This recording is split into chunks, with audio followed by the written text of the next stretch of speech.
All right, you know it's serious when I start stream a few minutes early. I just finished lunch too. There we go. Post that. Thank you.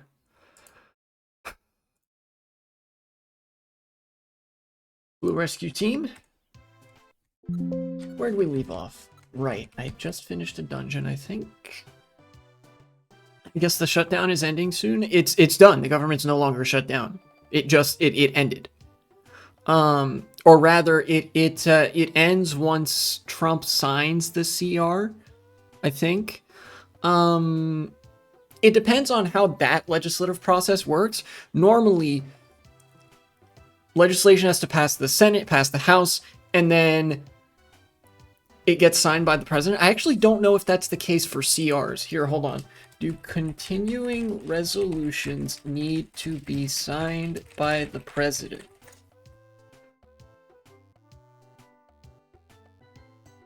Here, hold on. Where is... Okay, president... Lawmakers use CRs to ensure federal agencies continue operations until Congress and the president reach an agreement on how to appropriate federal funds for the rest of the fiscal year. So it sounds like it doesn't need to be signed by the president. So for most legislative items, for most bills, the president needs to sign it into law. But for this continuing resolution, I guess because it's the extension of a budget that was already signed, the president doesn't need to sign it. Maybe. It wasn't super clear. Hold on, let me look that up again.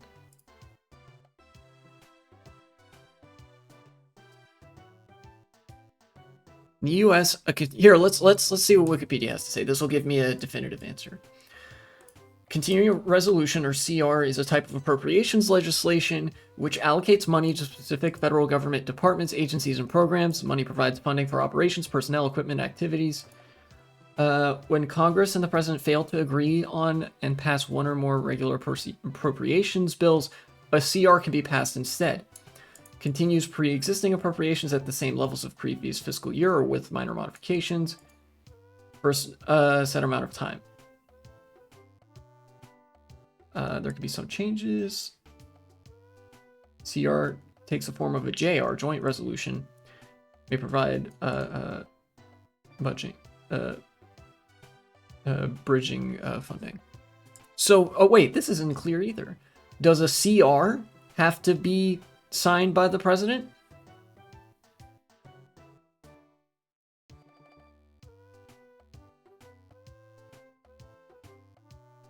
Okay.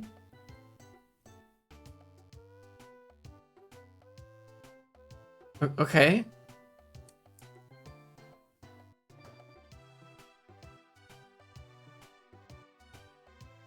Did the first shutdown of Trump's second term beat the longest one?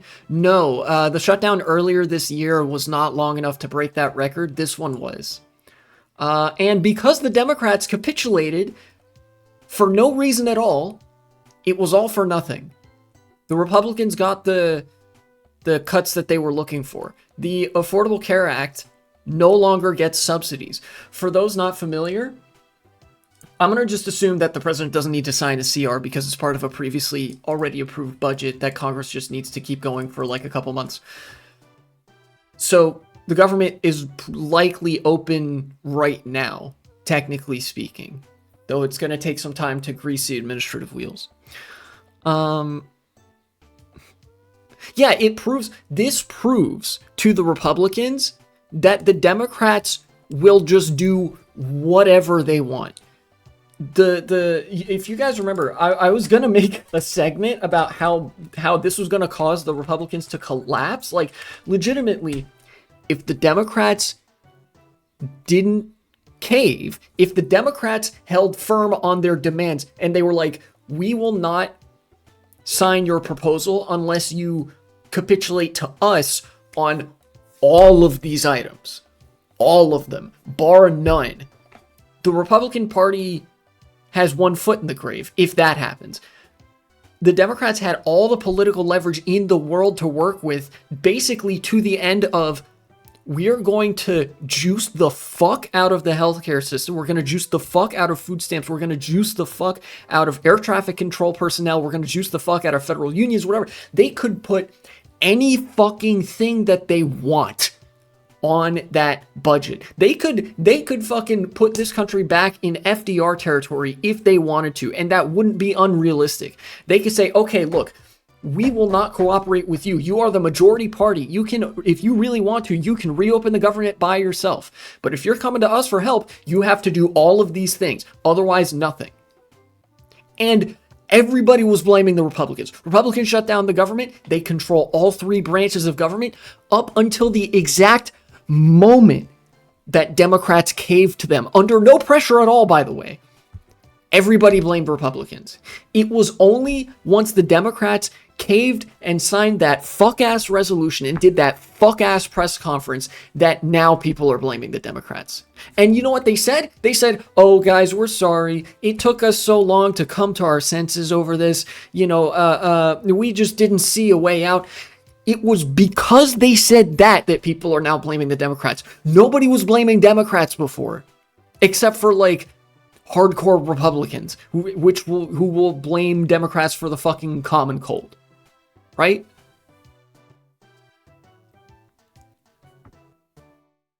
Yeah, this proves to the Republicans that there is no opposition. Democrats are managed opposition, controlled opposition. Not just in the sense that they are feckless and weak, in the sense that literally, like, you cannot get this degree of, like, absolute capitulation unless you are specifically in cahoots with the opposite party. Yeah, literally, like, the most obvious shit possible. They were trying to pretend that, oh, they were in such a weak position.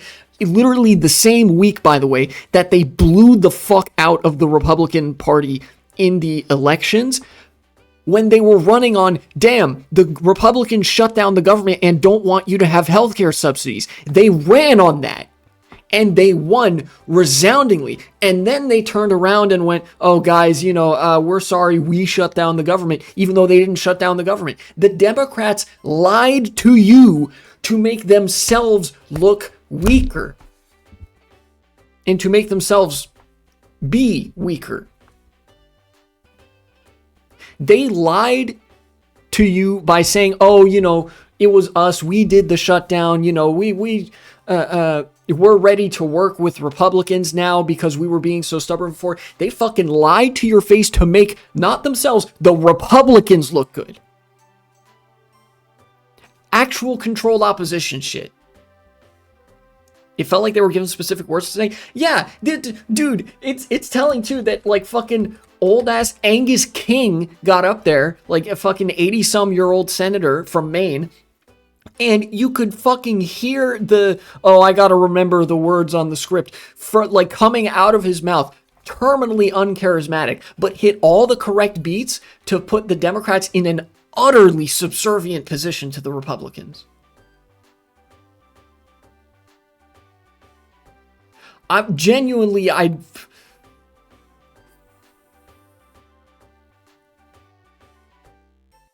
I'm mad. And I shouldn't be this mad. I shouldn't. You remember how the other time on stream I was talking about that, you know, several years ago I was in Morocco because my granddad had passed away, and, you know, I miss him a lot. He was a cool dude. This is relevant because my granddad was also a socialist, and fucking 60 years ago, he was talking about how the Democrats are managed opposition for the Republicans. Post civil rights movement. You're Moroccan? Partly. Apparently, I wasn't around for a lot of that, but he was about as harsh on the Democrats as I am right now. Like George Carlin uniparty type shit. And I guess to an extent I've kind of always known that. But man, being a socialist really does mean just you are cursed with being right all the fucking time, but you can't do anything about it.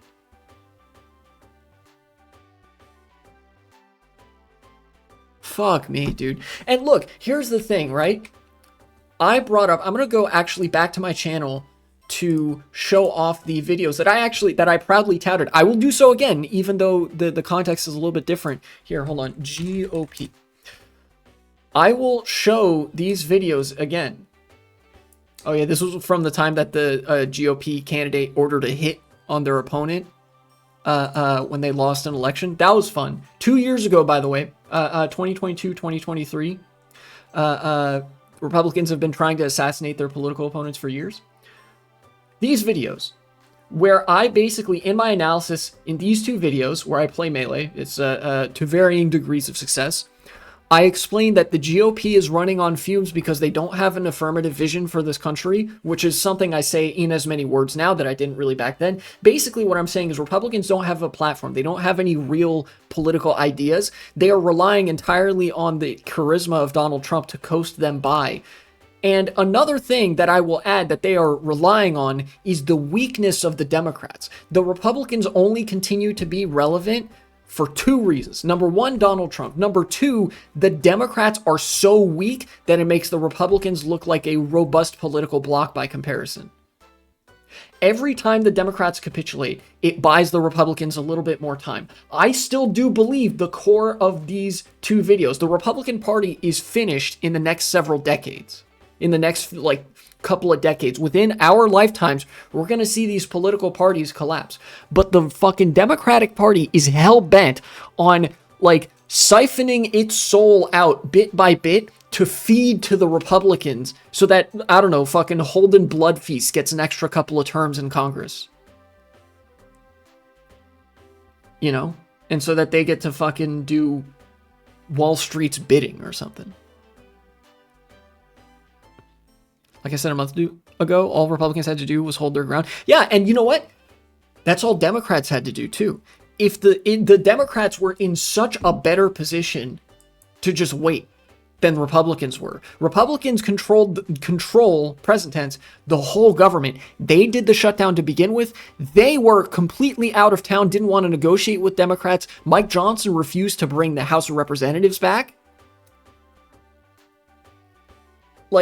Legitimately, if the Democrats just stood there and were like, yeah, we're not going to agree to your demands unless you guarantee that all of these provisions get back into the funding bill, then Republicans would blink first. But the Democrats were like, listen, the Democrats listened to the Republicans do and say absolutely nothing. And they were like, you know what? You drive a hard bargain. I can't say no. And then they just fucking gave them whatever.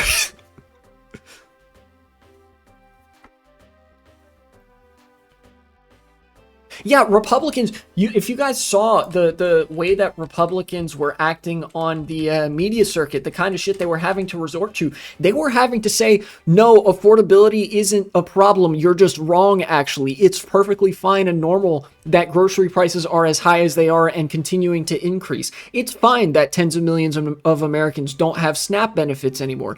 It's fine that the ACA subsidies are going to expire because we hate Obamacare anyway. Don't worry about it. Was the messaging coming from the Republicans? That is not a winning message.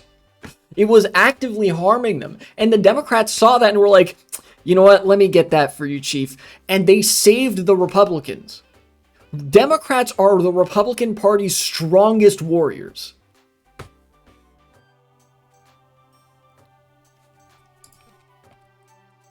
And when I say Democrats, I don't mean if you're a registered Democrat. If you're a registered Democrat, like a voter, you're not a Democrat. When I say Democrats, I mean the party. Because if you're a registered Democrat, you probably agree with 90% of the shit that I just said. And the Democratic Party fucking hates you.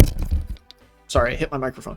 There is nobody in this country that the Democratic Party hates more than their own base. Have you seen, the kind of advertising that Democrats and Republicans alike have to engage in, try to engage in to appeal to this middle America, Americana, and rural identity? That's the MAGA base. That's Republicans. That's the right wing. The Democrats care more about appealing to the Make America Great Again coalition than placating their own base. fucking joke of a political party in a joke of a country, and all fucking 300 odd million people in this country are the punchline for being subject to this.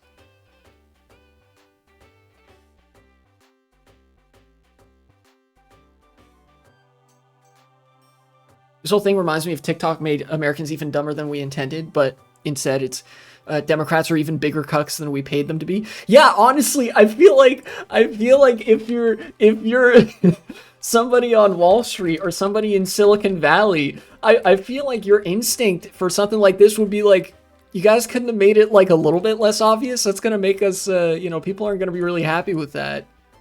I gotta be a little bit better at disguising it, right? Like, off the heel of historic victories in an off-year election, so much so that people were and to a certain extent are questioning the future of the Republican Party. The Democrats decided, you know what? We have to fold. Sorry, we're only holding a fucking spades royal flush, and the Republicans haven't showed us their hand, but they say they have a two pair. So we have to fold. That is, like, to use that poker analogy, if you have a royal flush and you fold, you're not bad at poker. You've been paid to lose. Do you guys get what I mean? A royal flush is like, all of the political circumstances in the past couple weeks aligned to create the perfect storm for the Democrats to say, look, you know what? This is our chance. Get the ACA subsidies back in there. Get SNAP funding back in there. Hell, let's beef up the air traffic controllers. Let's rehire a ton of federal workers, because the Republicans have been, like, reducing the federal infrastructure over the past several months. Yeah, it's like the fucking reverse of what happens in JoJo's, where, like, character will be down and out, and then for like some fucking how the wall of text, and then JoJo emerges victorious. The Democrats are immaculately skilled at taking a no-lose scenario and finding a way to lose. And that's not a turnaround way of me saying that the Democrats are incompetent. In fact, they are very competent at doing exactly what they are paid to do: lose.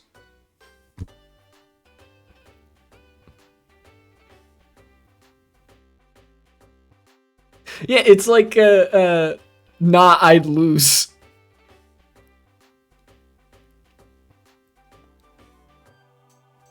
Like, if after Goku, yeah, for all the Dragon Ball heads, if Goku, like, beats the shit out of Frieza and then just powers down from Super Saiyan, and he's like, nah, you know what, you win.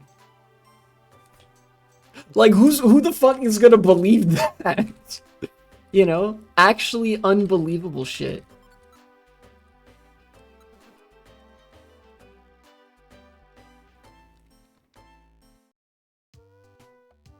Fuck me, dude.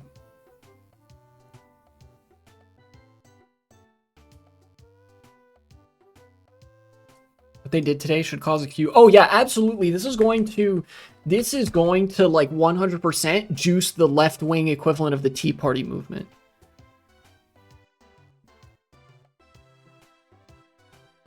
Also, I saw something earlier. At least the shutdown lasted long enough for Zoran Mamdani to benefit. Yeah, I think that's a silver lining from this fucking small-ass silver lining. But genuinely, I think what's going on is that we know that the Democratic Party fucking hates the left, right? When I say they hate you, mainly their own constituency, I'm not joking. Chuck Schumer's sole life mission is to keep the left pro-Israel, a mission at which he has failed miserably. El Bozo, get fucked. Leave politics forever, dumbass. But then also, there have been numerous occasions where the Democrats have self-sabotaged purely in an effort to inhibit the momentum of progressives so they don't have to capitulate to the left. Think about, think about what happened during the mayor's race in New York City. For all the conservatives that hate watch my channel, this is something to take note of as well. The Republican Party did not support Curtis Sliwa. They supported Andrew Cuomo against Zoran Mamdani. The Democratic Party, I'm sure everybody noticed, didn't support their own nominee either. They didn't support Zoran Mamdani. They supported Andrew Cuomo. Both major parties united behind the establishment deep state shill candidate, and the two fucking real candidates were left to their own campaigns without any support from the larger party infrastructure. You know?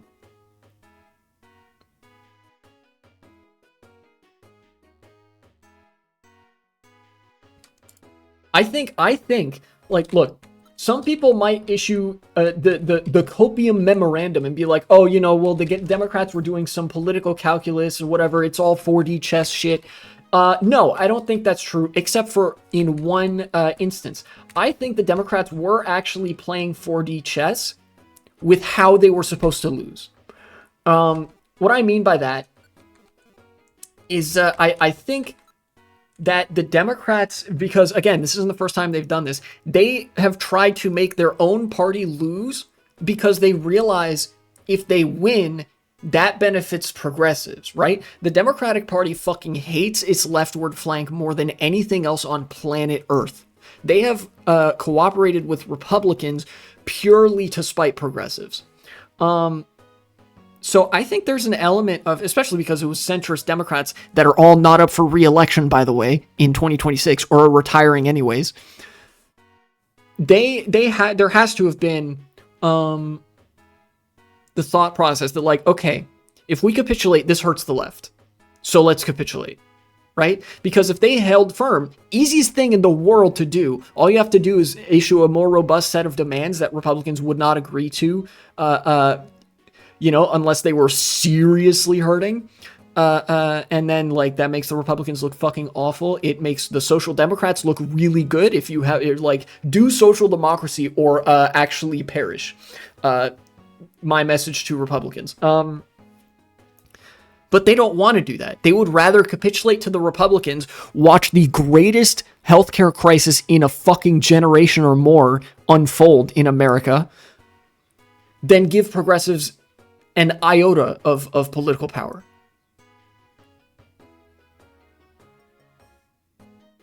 Feels like at some point Democrats would be like, all right, you got us, we're terrorists. Yeah, legit. I feel like it's only a matter of time until, you know how The Onion always puts out these fucking articles that are like, oh, haha, that's really funny, but it's like completely beyond the pale, beyond parody. Yeah, like, I can foresee The Onion article now. Democrats voluntarily identify as domestic terror organization or some shit. And then, like, after, like, 4 months, they just do that in real life. You know? It wouldn't be the first time that The Onion has predicted something so hilariously, unrealistically dystopian that people laugh at it in the moment, and then it just ends up being true a few months later.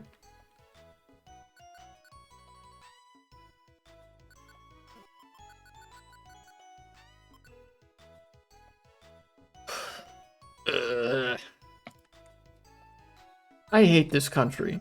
But I love this country, but I fucking hate this country. You guys get what I mean? How does someone look at media and not become an anarchist? Two things. Number one, they don't look at the media, actually. They don't actually look at it.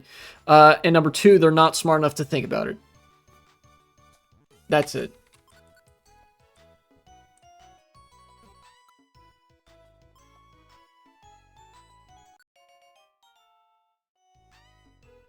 This is, I'm on my fucking anarchist, I fucking hate the state, I'm fucking hate political parties arc right now. Ever since I made that video about, like, analyzing how, you know, the Israeli genocide truly works, and how, like, this is a necessary component of statecraft, that states will eventually do this if left to their own devices. It's been, like, every fucking time I see news like this, it's always like, oh yeah, consolidation of power, fucking slashing of benefits. Anything the state does that's good, get that shit out of here. Anything the state does that's bad, yeah, give me more of that shit. Like, if I was like still myself, right, an earlier stage of political development, and I came into the current news cycle, like, if I, you know, from a couple of years back, and I start reading the kind of shit that, like, both parties are complicit in, I am like, you would not believe how fast I would be radicalized to being an anarchist.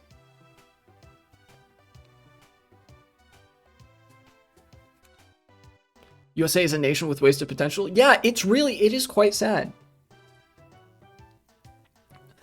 Shoutouts to unlearning economics and fucking a long history of socialist thinkers. God, from Marx to Lenin to Piketty to unlearning economics, you could take any socialist thinker from the 19th century, the 20th century, 21st century. All of them agree on one thing, and that is that America has almost unparalleled economic potential, particularly when it comes to how would like a working class socialist utopia look. And when I say utopia, I mean like better world, not like purely fantastical setting. Like, what would a well-functioning, wealthy, egalitarian socialist society look like? You know what everybody uses as the easy example? America. Because there's more potential for economic development, egalitarianism, and democracy in America than just about anywhere else in the world. There's so many resources in America that you could easily study the kinds of policy implications of, you know, switching to workers' cooperatives as the main mode of organization, to like nationalizing certain sectoral unions and doing solidarity bargaining and shit like that, you know?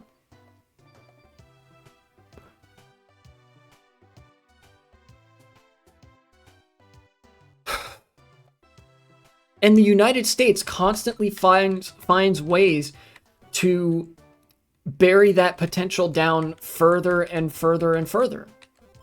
You know? Let's visit the king.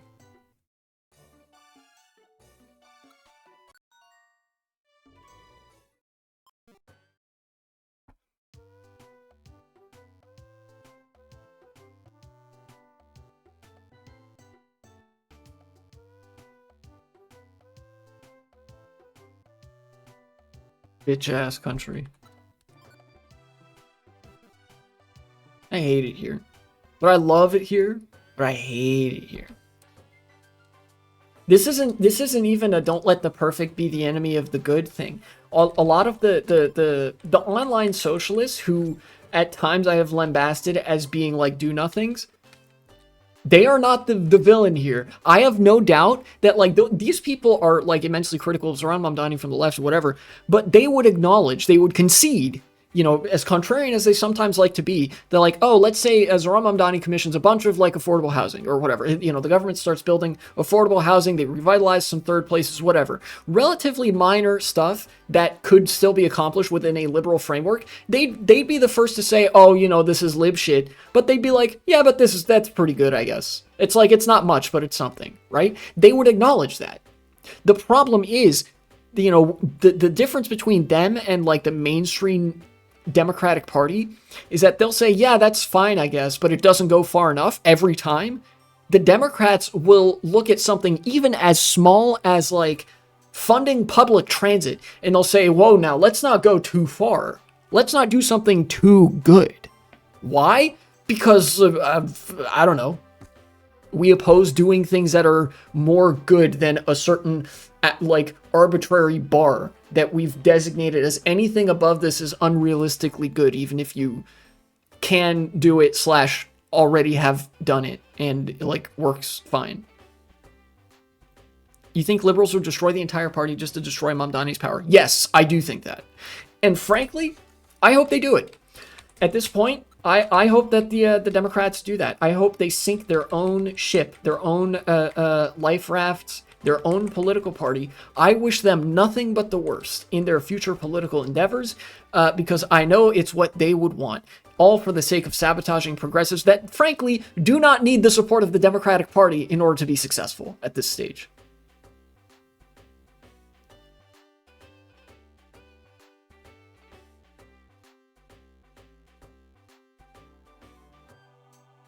Funding the big dig in Boston was A-okay by Democrats, yet public transit got close to nil. What's the big dig in Boston? What do you mean by that?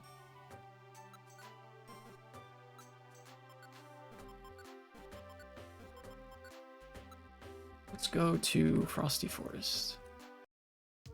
Because I'm inclined to agree if it's like some random like consultancy project bullshit. You know, Democrats will spend unlimited fucking money on policing, on federal investigative agencies, on their consultant friends, and then somebody will be like, guys, can you fucking nationalize healthcare already? It would literally be less expensive than what you currently pay for. We, like, literally, here is our proposal. We receive free healthcare. You receive $300 fucking billion a year more than you do currently. And the Democrats are like, no, we don't want to do that. The Big Dig was a $15 billion highway construction that built new tunnels and removed an elevated highway. Wow, that sounds like ass.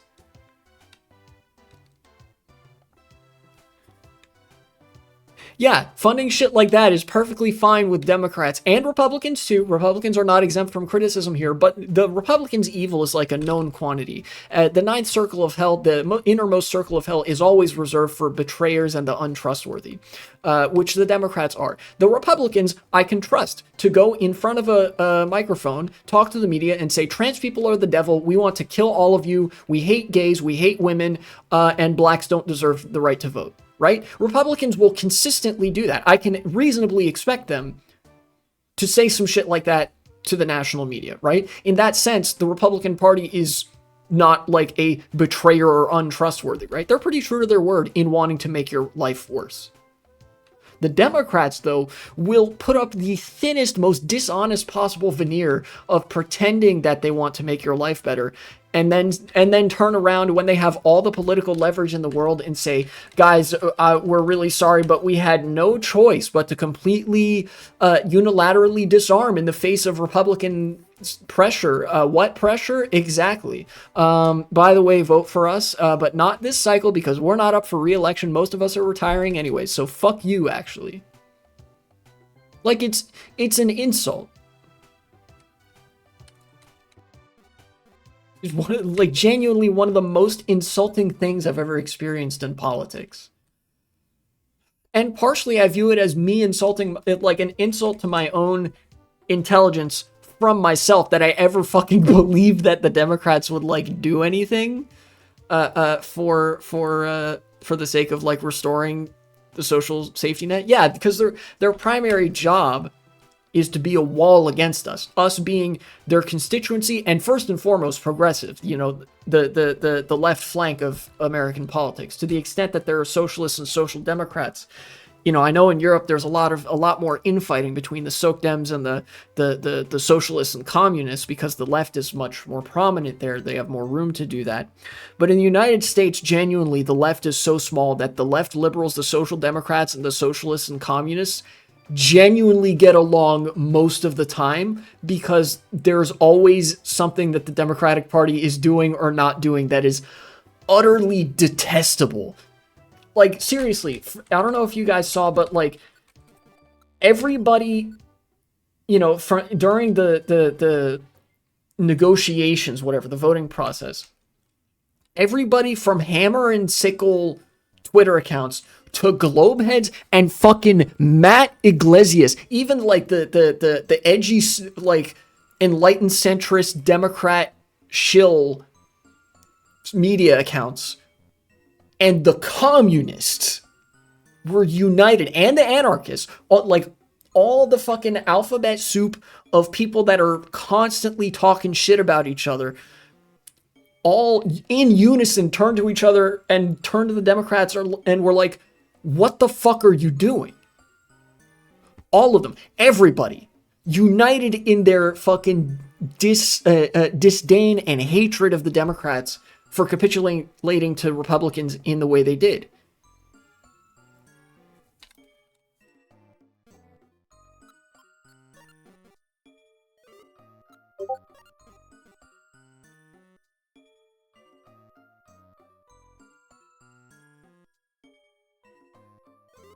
I can't help but feel like the United States is actually going to go into the dustbin of history if things don't change. If the political parties actually somehow manage not to collapse through maintaining a steady enough stream of support from the from the oligarchs and the ruling class and whatever, if they don't collapse, America is going to be remembered as purely and solely wasted economic potential. That will be the legacy of the United States. You know?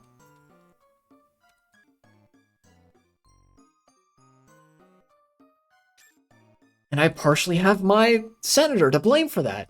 I moved out of state, but I've still yet to update my voter registration. I'm going to be working on that this week.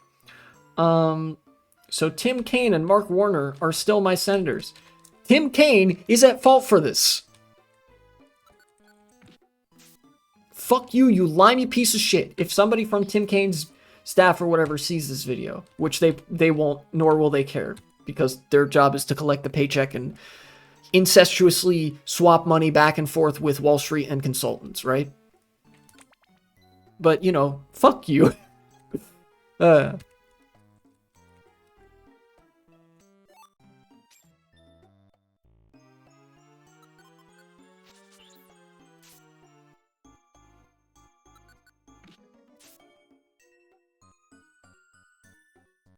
Bet the rich were like, oh shoot, we made them too educated. I think we need to burn this to ash and start again. Legitimately, that is what's happening here. There's a long process playing out where, you know, the institutions of statecraft and nation building that liberalism built and cultivated and like built out, funded, whatever, brought a lot of benefit to the world, brought a lot of negative, you know, outcomes to the world, but a lot of benefits too. One of the biggest ones being education. The 19th and 20th century in America was defined by a precipitous rise in the accessibility that people had to a public education. All of a sudden, governments were educating the masses, and that was a huge deal, you know? But as people became more educated, they also became more politically conscious, more aware of their own interests as juxtaposed to the interests of different classes. People legitimately, you know, it sounds like vulgar Marxist drivel or whatever, like, you know, Twitter commie shit, but like legitimately people started to realize their class interests and become class conscious at increasing rates because they were more educated. And the wealthy took a look at that, took one look and said, oh shit, this is a massive threat to us. And thus began the era of neoliberalism, where, you know, the Democrats and Republicans certainly differed in how racist they were, how willing they were to protect the rights of minorities or what have you, but united, both parties were in the neoliberal decay of public institutions and social democracy, because the biggest component part of that posed a threat to the ruling elite was education. And if you threw out education, everything else had to go too. Everything that made it easier for people to be educated and realize their own interests had to go if the current order was to remain.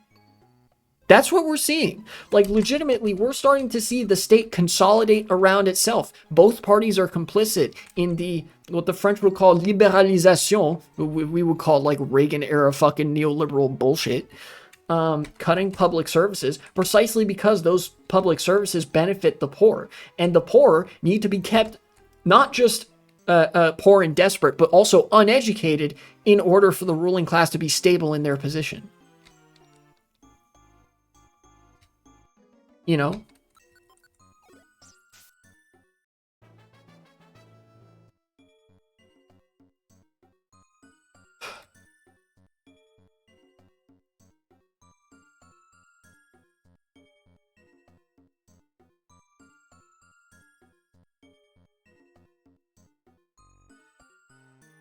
So, in short, that was a leftist meme, and I fucking hate the Democrats because they will sell this country out for nothing. For nothing. Except maybe some, you know, closed-door contractor deal that I'm not familiar with. Did I skip a mission? I did, didn't I? Damn it.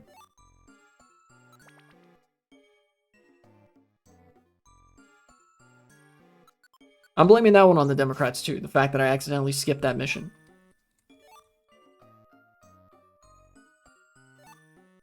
Because if I was in a better state of mind, I would have fucking picked up that I was on the right floor for that.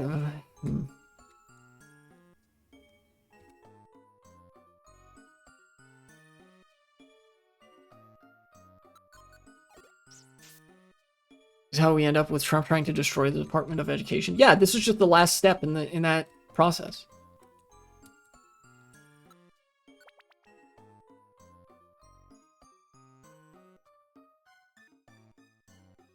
I'm just gonna kind of hurry through the rest of this dungeon. Yeah. I bet he doesn't even care, but he was told to do that. Oh, yeah. Trump, part of the reason that Trump is useful is that if he doesn't care too much about something, he'll just do what you tell him. You know? That's part of what makes him so politically useful to the right. Is that he has an ego and he loves to be adored by the crowd. You know? But he's pliable on things that he doesn't care about that much. You know?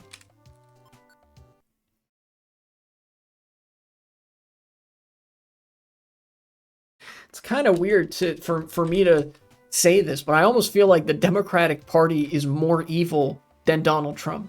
Because Donald Trump is like passively fine with the destruction of this country. And, you know, sure, he'll destroy the White House to build a dumbass ballroom, he'll break the law left, right, and center. But the Democrats are ideologically committed to ensuring that the decline of this country continues, you know?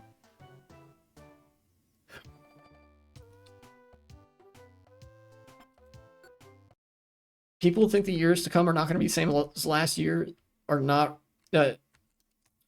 ready. If you mean in the sense that Democrats are going to capitulate again in January, then yeah, people are not ready for that. I'm probably not ready for that, and I'm fully expecting it to happen. But in one respect, the upcoming year is going to be a lot different than this year.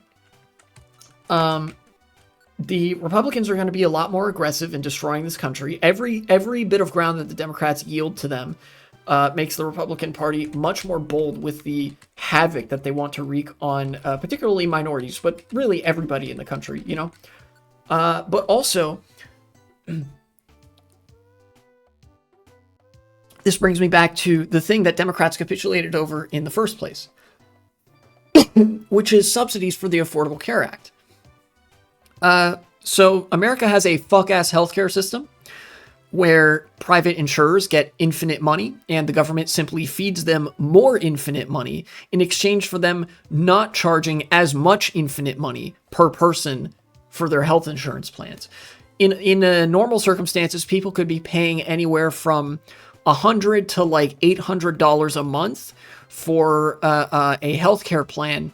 Just in monthly costs, like routine monthly costs, depending on the quality of care and like how many people need that care and whatever. And then you got to pay the copays and deductibles, which is the insurance saying we still don't actually want to pay for your insurance policy that you paid into, so you still have to pay that money. And then they cover like 60% of the cost, right? That's how healthcare works in the United States, which leads to people racking up bills of thousands upon thousands of dollars per year just for healthcare, which is already subsidized and funded in its entirety, by the way, by our tax money. All of that money that insurance companies are taking from you, that medical care is already bought and paid for by you at the point that you're using it. But that's a lot better than it used to be, if you can believe it. As horrifying as that is, thousands of dollars per year is better than tens of thousands of dollars per year that people used to have to pay for health insurance. And the reason for that is that the Affordable Care Act includes certain things, like the shittiest price controls of all time, but nonetheless price controls. It brings down the price of insurance that is accessible through that law, which affects the broader pool of insurance as well. Because more people have insurance, it means like the average cost goes down because people who don't need insurance also have insurance and shit like that. It's a whole thing with markets. Ultimately, the insurance companies are still basically charging whatever they want. But if these subsidies go away, the pool, the amount of people who have insurance plans is going to shrink, right? Because those premiums, those monthly costs are going to quadruple. Double, triple, quadruple, in some cases quintuple, sextuple, right? The premiums are going to get much, much more expensive. And some people are going to say, you know what? I have medical visits, incidents, whatever. I need to use my insurance so infrequently that why do I bother still paying for insurance every month? I'm not going to use it. Basically, I'm not going to use insurance enough for it to justify the insane costs I'm now having to put in. So fewer people are going to have insurance, and disproportionately, that's going to be people that don't need insurance aren't going to have that insurance. What happens to the remaining people who do need their insurance more, who still have it? Prices are going to go up even harder. So that 4 times premium increase, that's just the initial increase.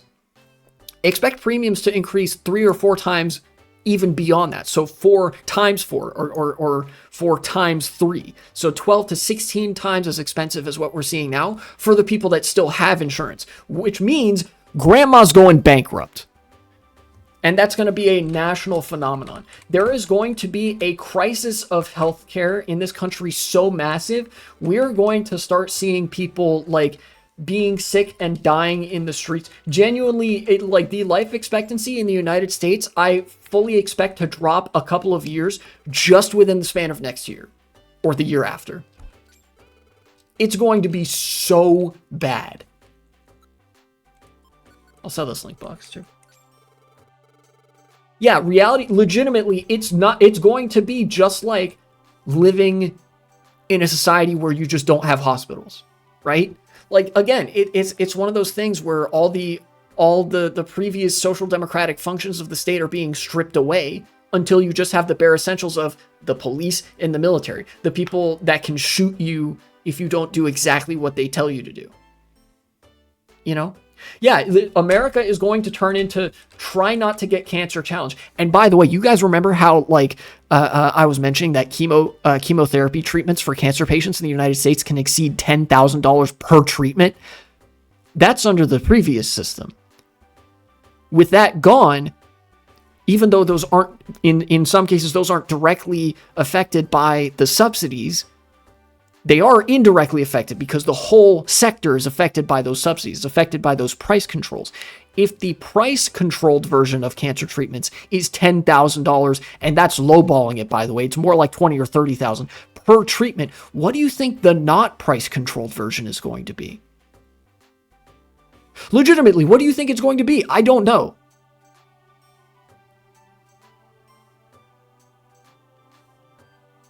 Yeah, and now they're just going to tell you you're not rich enough. By the way, they already don't tell you the price. They don't give you the bill until after you've been treated. Another fucked up thing about the might as well be $1 million. Sure, fuck it. Yeah, your soul. Sell your soul. There's such a thing as sticker shock in the United States where a service is rendered to you and you only find out how expensive it is after you have already legally committed to having to pay for it, right? That's sticker shock. Where it's like, I want to buy this thing. They're like, all right, great. And then you get the thing, then they charge you once you can't back out anymore. That's how healthcare works in this country. You go in for a doctor's visit, it's just a general checkup. They're going to spend 20 minutes. We're going to be like, okay, let me listen to your breathing, listen to your heartbeat, whatever. You walk out of there like, okay, we'll send you the bill. And then you find out that costs $400. Any just world, that should be illegal? Indeed. And in Europe, it is. But in America, it's literally a phenomenon known as surprise billing. They're like, oh yeah, your hospital visit didn't show any abnormalities or anything like that. You just kind of, I don't know, maybe you fell and broke a bone, but it's it's healing nicely. Anyway, here's your bill, $15,000. And you're just on the hook for that. They're like, sorry, we already put you in a cast, so you owe us $15,000.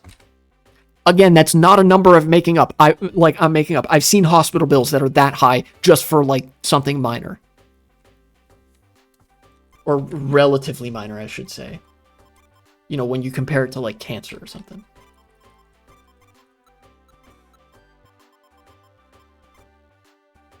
And that's what the Democrats have just sleepwalked us into, is a worse version of that.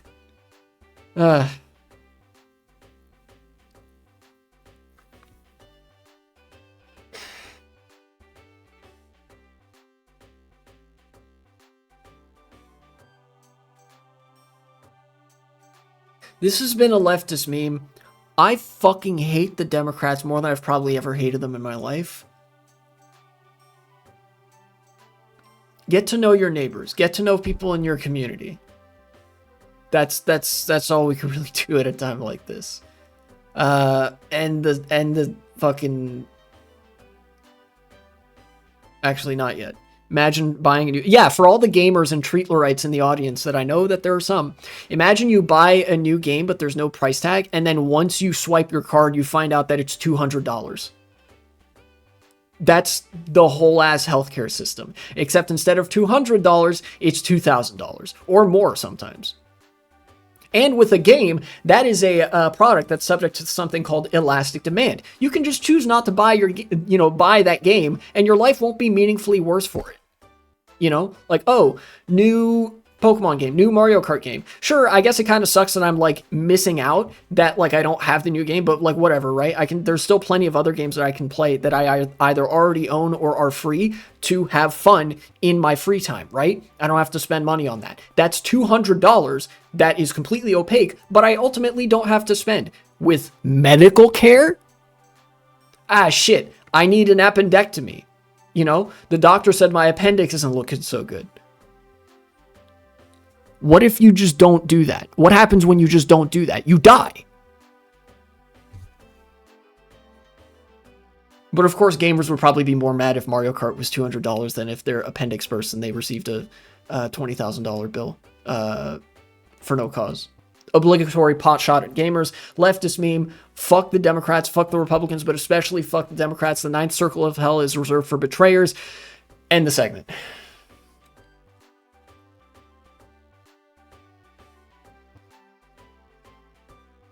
Society's been designed where people's rages focus on unimportant stuff like video games. It really do be like that. I fucking hate it.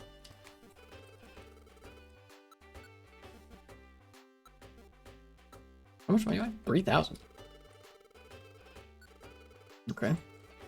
Well, I'll drop that in the bank. Now what was I gonna do? Oh yeah, I need to check for story progression in this game.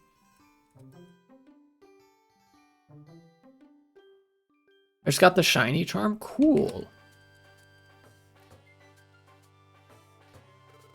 Also, I saw I had a new follow a few hours ago. Wuzzles Prime, thank you for the follow. I know exactly who that is. Thank you, homie.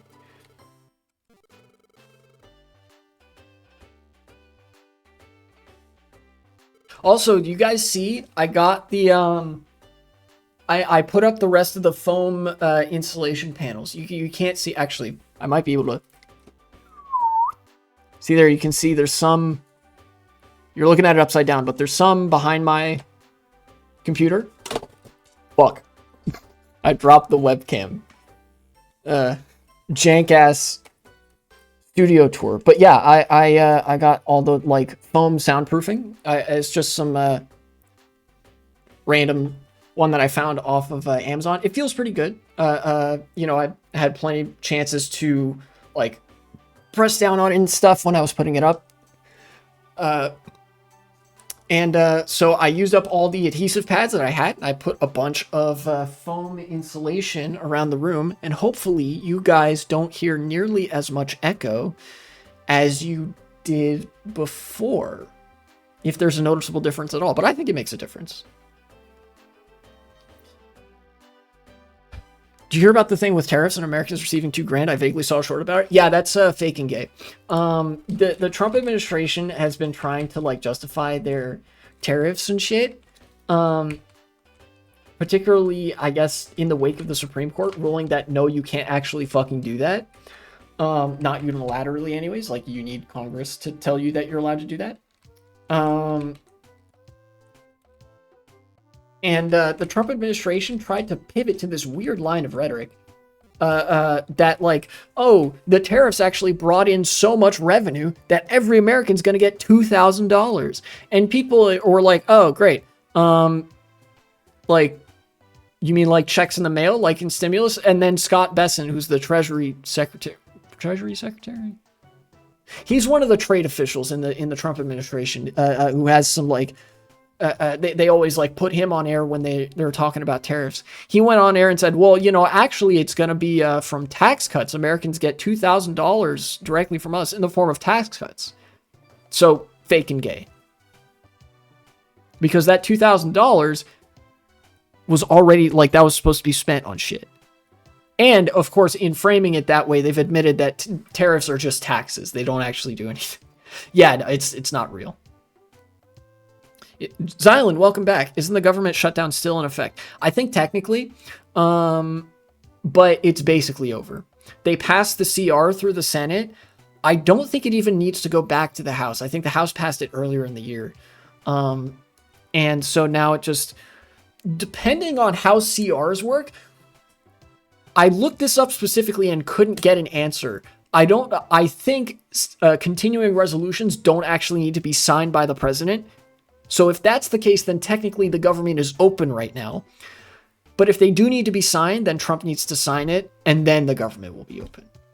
Either way, owarida. Effectively.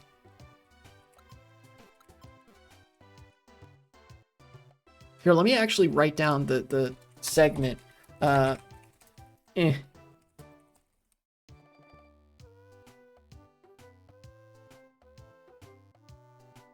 Evening. There we go. Okay, cool. Funny that some people didn't believe me when I said Democrats would fold like usual. Yeah. I should have expected this, you know. I really should have. I guess there's nothing in the way of story progression going on around here. Let me talk to some people. What's up? Got gold rank, but they go even higher. True, I'm actually a platinum rank, so I'm officially cooler than Alakazam and Tyranitar and Charizard in this game. I think that's pretty neat.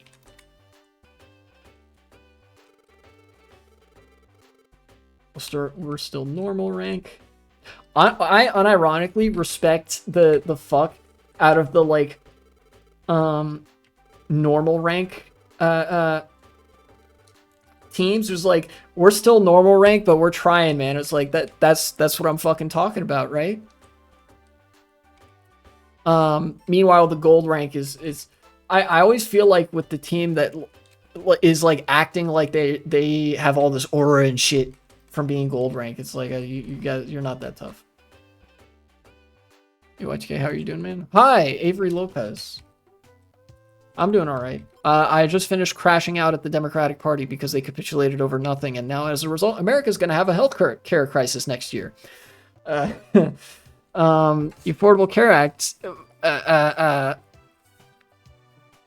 subsidies was a very shitty form of price controls, but price controls nonetheless. And now those price controls are going to expire because the Democrats gave the Republicans literally everything they wanted, including the end of those ACA subsidies. So now people are going to not be able to pay for their insurance starting January of next year. That's how my Monday's going.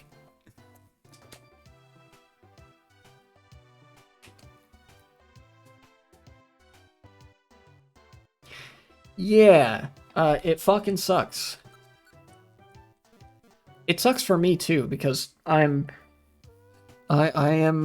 pursuing gender affirming care. I genuinely might not even be able to. I might not even be able to transition.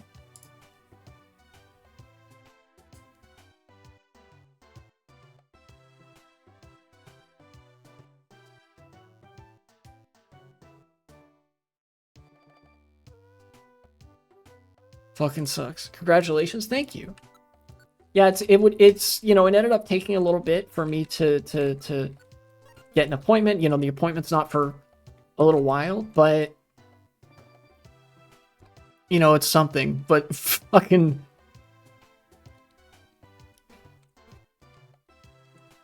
all right, let's activate these jobs.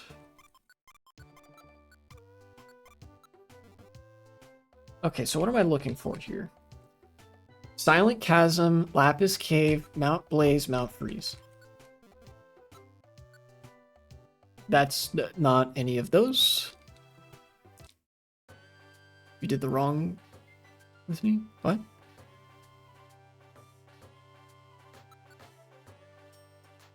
There's Mount Freeze.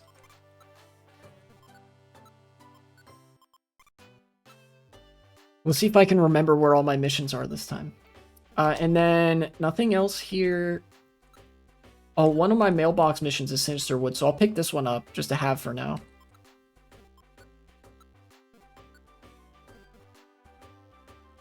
And then I will go... First mission of the day is an hour in because I spent all that time fucking crashing out. Do you remember what you did?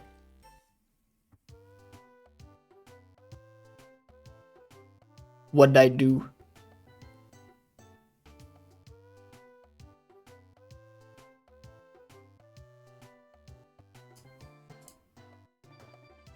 Trans man or woman? New fact I learned about you today? Trans woman.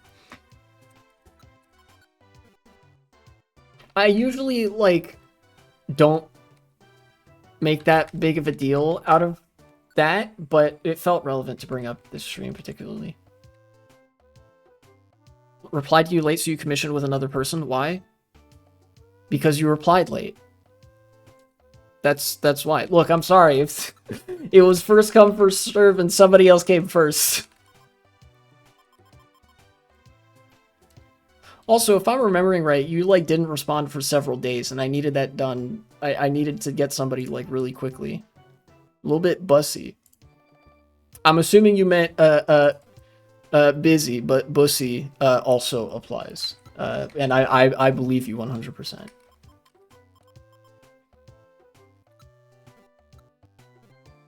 Someone else came for... Yeah, that's true. Somebody else did, in fact, come first. Many such cases. Do I have 3 friends? No, it's just 2. Okay, let's do...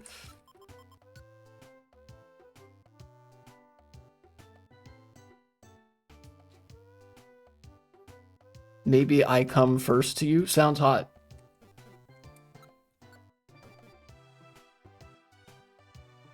But no, right now I'm working on, or there's a commission artist that I'm working with who's making an overlay. It's actually coming along really well. They reached out this morning to let me know, hey, here's the progress I've made, and it looks really good so far. There were just a couple small things that I asked them to change, and you know I'm willing to wait however long it takes to that effect, but they're working on it. And then there's another commission artist that I'm going to be talking about later, or that I'm going to be talking to later. Who I realized, you know what, fuck it, I'll commission some emotes for them, from them, because they were in a tough spot. You know, which I imagine is not that uncommon for commission artists, because it's, you know, doing artwork has never been that steady of a living. It's always been hard to find patronage, and especially now with the internet, with a lot of with the, like, well, just the way that the internet is, with traffic being so instantaneous and so crowded, it's really hard for people to find that shit.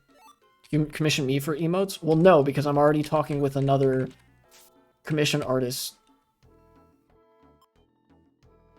Wait, what happened? Team. Why is my team just me?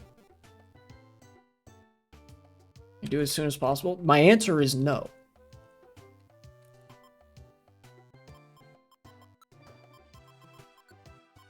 Oh, I didn't realize I actually did go on a mission while I was crashing out, so my team is not the same as it was. Okay, let me go.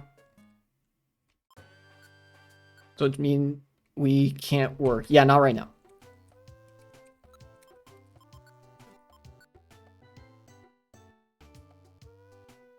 I'm sorry, look. You were busy and I needed something quick. I need to find somebody who wasn't busy, is the problem. Think you're having someone crash out in your chat? Yeah, look. Look, you should be no stranger to me saying no to commission art before. You know, why is it different this time?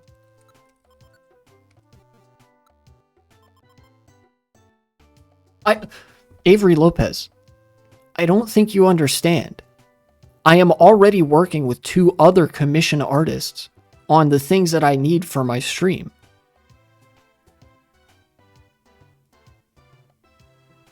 And there's nothing else that I want commissions for right now. Okay? So my team, just me and Engels. We get King.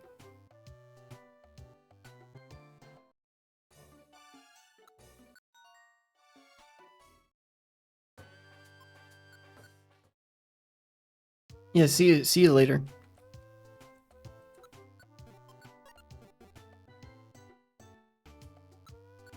Legit, put some of your work on your resume and shit. Look, I know commission artists have it rough. There's no fucking getting around that. Legitimately, do you think he's low on rent money? It's possible. There's a lot of commission artists that are. One of them that I'm working with is.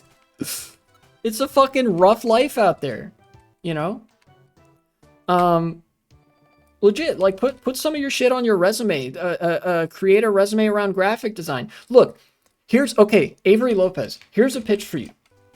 Get a bunch of graphic artists and graphic artists. I will do a stream. If you guys want, I can do a resume building stream where I teach you guys how to make a resume with your graphic design shit, with your like commission art that you've done, so that you can create a resume that's specialized for graphic design.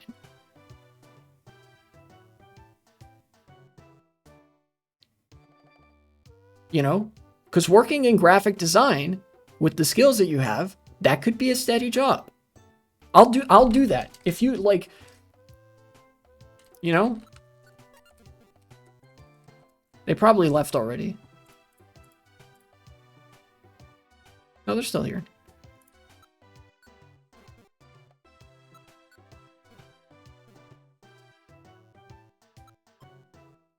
Stretch, I got you. I'll stretch, then I'll go to Silent Chasm.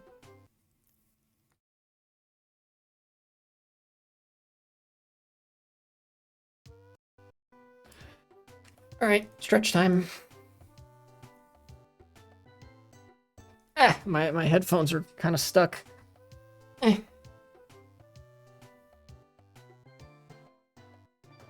Do some of these.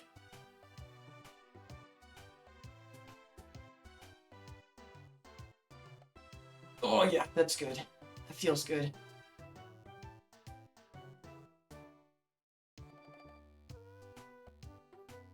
It's kind of hard to see because my webcam isn't angled for that.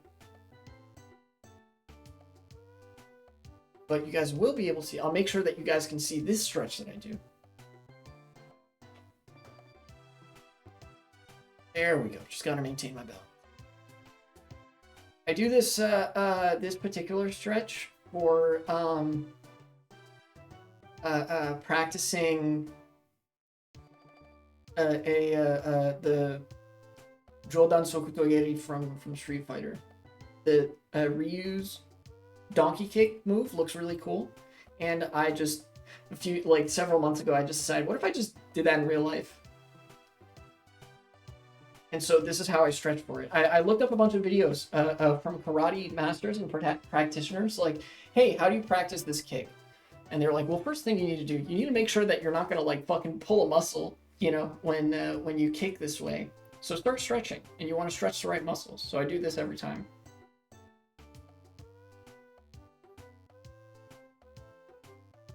Because these muscles that like in your pelvic region, they kind of get stretched when you try to kick like that. You know? Like, if I try to... See?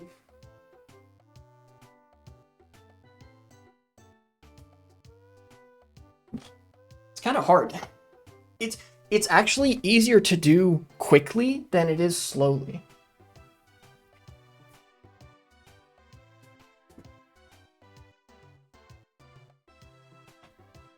Then again, it's also probably a lot more difficult because my torso is kind of long. Anyways, hopefully that suffices for stretching. There's a lot of movements that act like that. Yeah.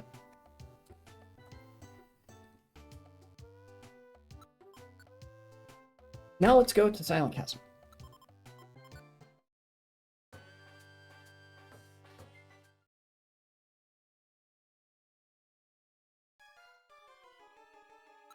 All right, cool. 6th and 9th floors. Haha, 69, nice. Obligatory.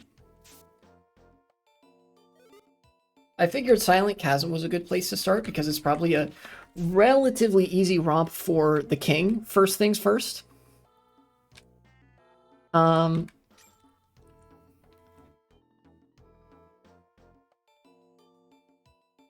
are you doing, Yanma?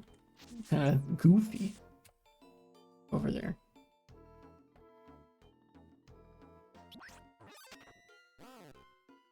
All right. Have some of this, I guess.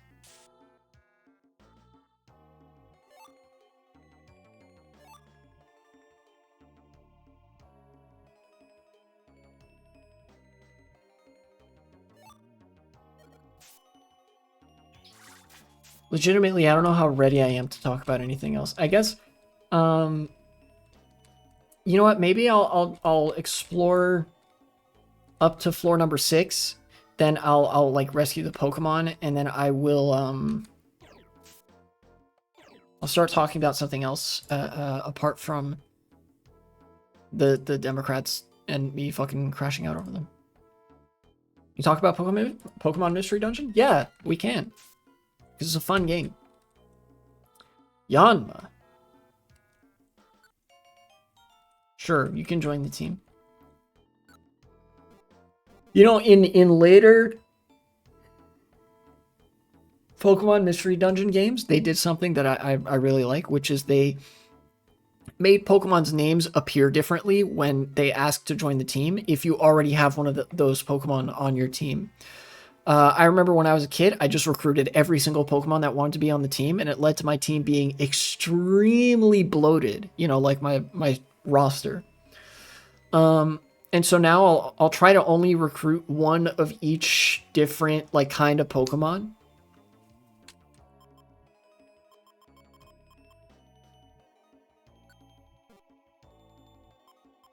Say kid version of you was creating a union? I mean, maybe? Possibly.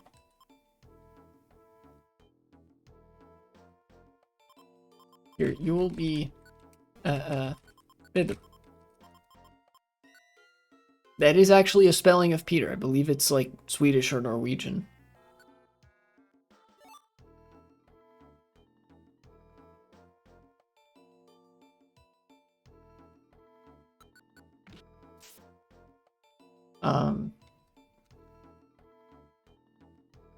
But nowadays, the reason I only like try to recruit one of each type of Pokemon is because I want to like train them up and stuff. And that's hard to do if there's like no point at which you stop recruiting Pokemon. Even though I don't always see it through all the way, it's just, you know, it's more fun, I think.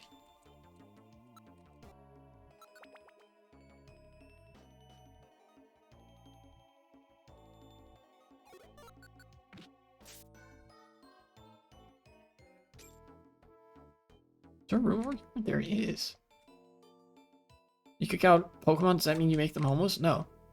What?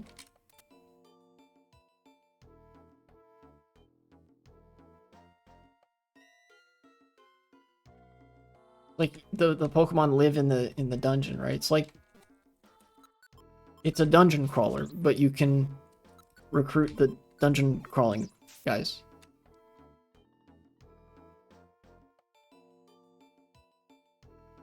Just curious? Yeah.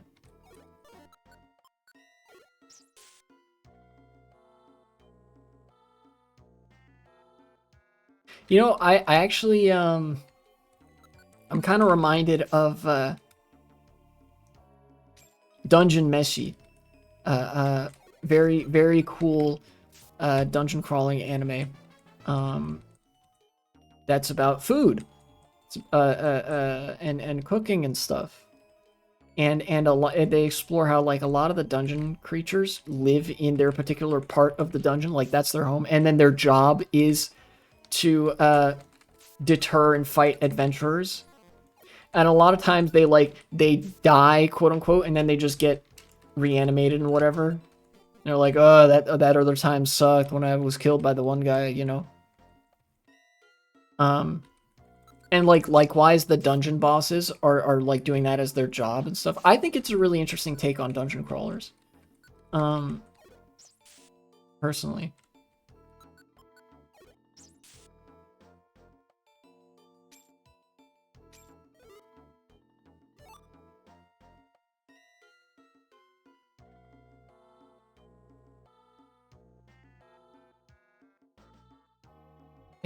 I wish the story would progress already, because it gets like, this game does get interesting.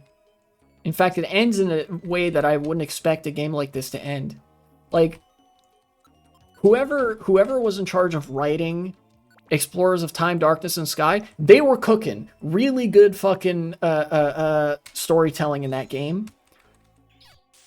But then whoever wrote this game was like, for the most part, not cooking, I think.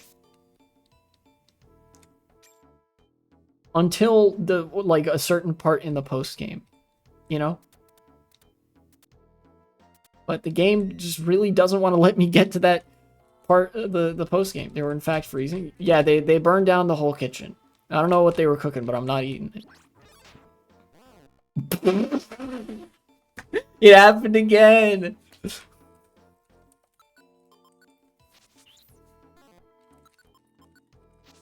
Dustox, I am sorry for the fate that you have suffered. Except not that sorry, because Razorleaf missed 2 times in a row, which is dumb as hell. What did we walk into? Freaky shit, clearly.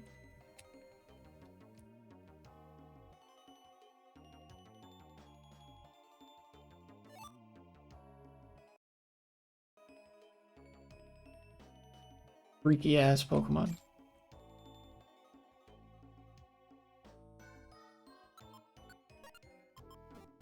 Alright, 6th floor. Hey, there's a... Oh no, that's not the... Dang it. Spinarak's legs are yellow, so I thought that was the Pokemon that I'm here to rescue, but it was not... it was not the case. So now where is that Pokemon? See the Pokedex in Sun and Moon where they say Mega Evolutions slowly kill the Pokemon? That's fucked up.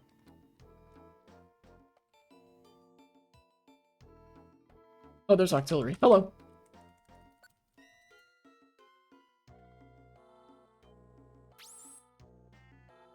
No, I will not leave.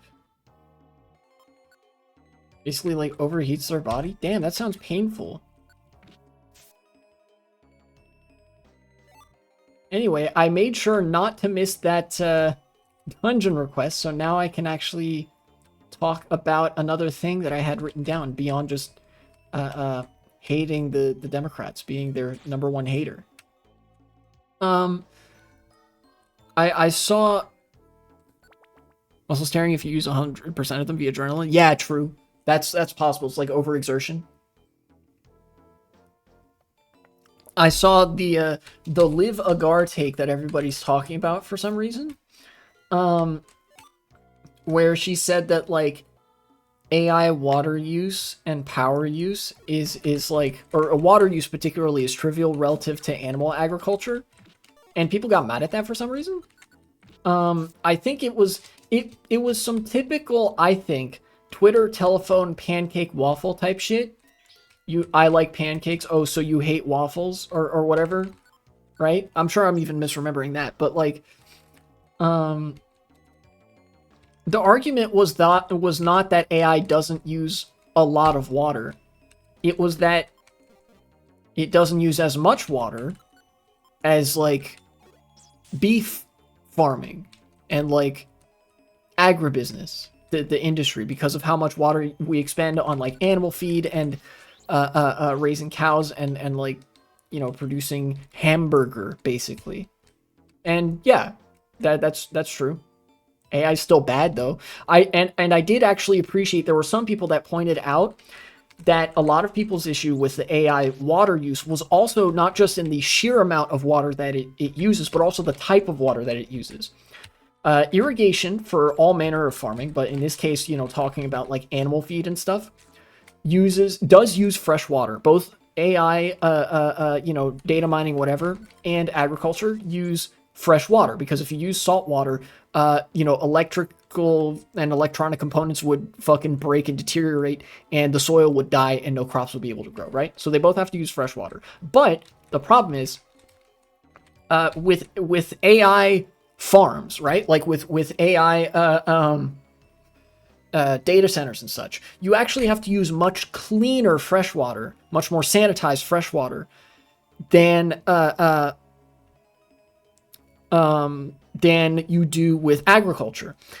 That's not to say that water that's been in a computer cooling loop is safe to drink, but in order to have water that's safe for a cooling loop, at some point that water does have to be clean enough for you to drink, right? So like even if you put some sort of solution in it that'll make it more amenable to filtering like through a loop of glass or plastic tubes, right?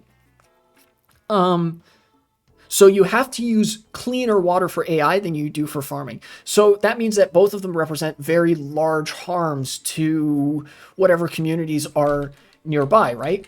Farming is pretty well known to be not good for the quality of the you know, the water table in surrounding areas. Same with AI. There have been a number of emerging horror stories of data centers outside of communities in Texas and Tennessee and in that sort of region where there's Republican governments, so they are more amenable to that type of thing, whose water supplies have been greatly contaminated through the sort of emissions of these data centers.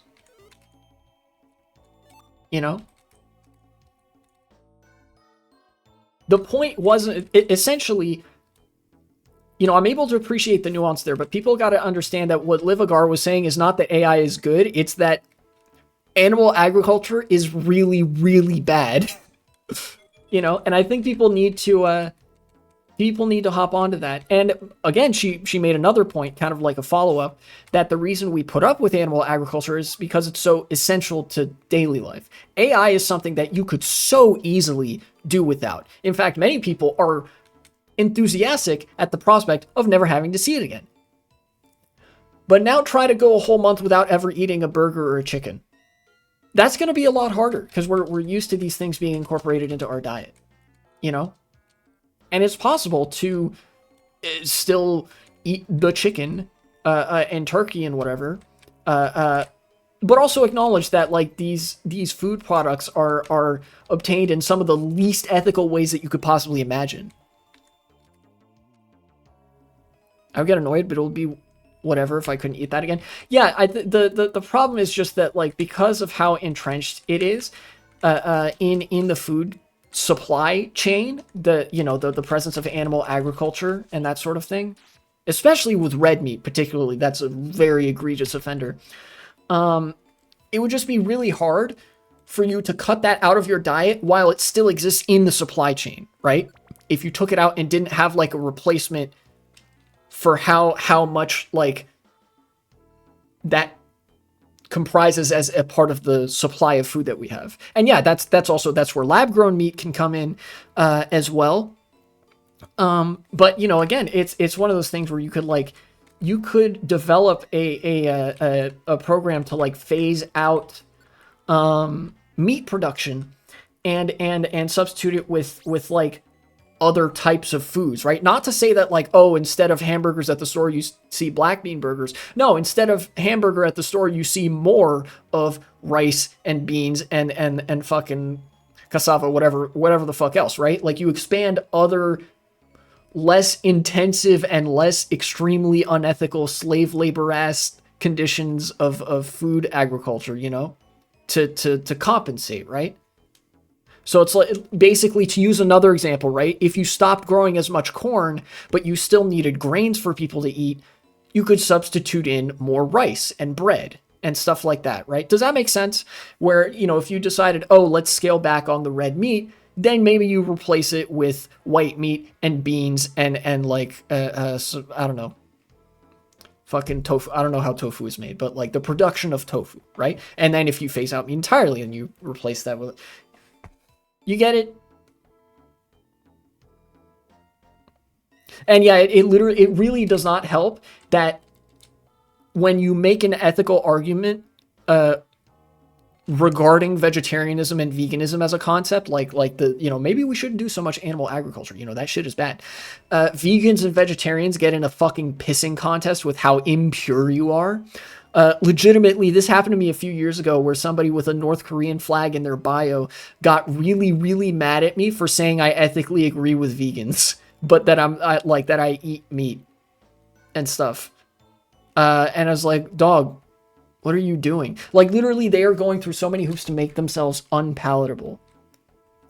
Personally, I actually really like the way that Knowing Better, if you guys know the YouTube channel Knowing Better, I like the way that they put it, which is you view it like a game, where if you go one day without meat, right, then you are 1/7 vegan, because that's one day out of the week that you don't eat any meat. Congratulations. That's a big step. That's great. And then over time, you sort of build it up to become a habit. You don't like go cold turkey and say, yeah, I've been vegan for 40 days. And then the moment you eat meat, it's just all gone. No, you view it as like over time, you do it more and more and more, you know? And so far, I've only like cut red meat out of my diet for the most part because like it's really bad for my skin. That's the reason I did it. Am doing that rather. But nonetheless, I don't think you can really achieve that through individual action. Again, it's a very like,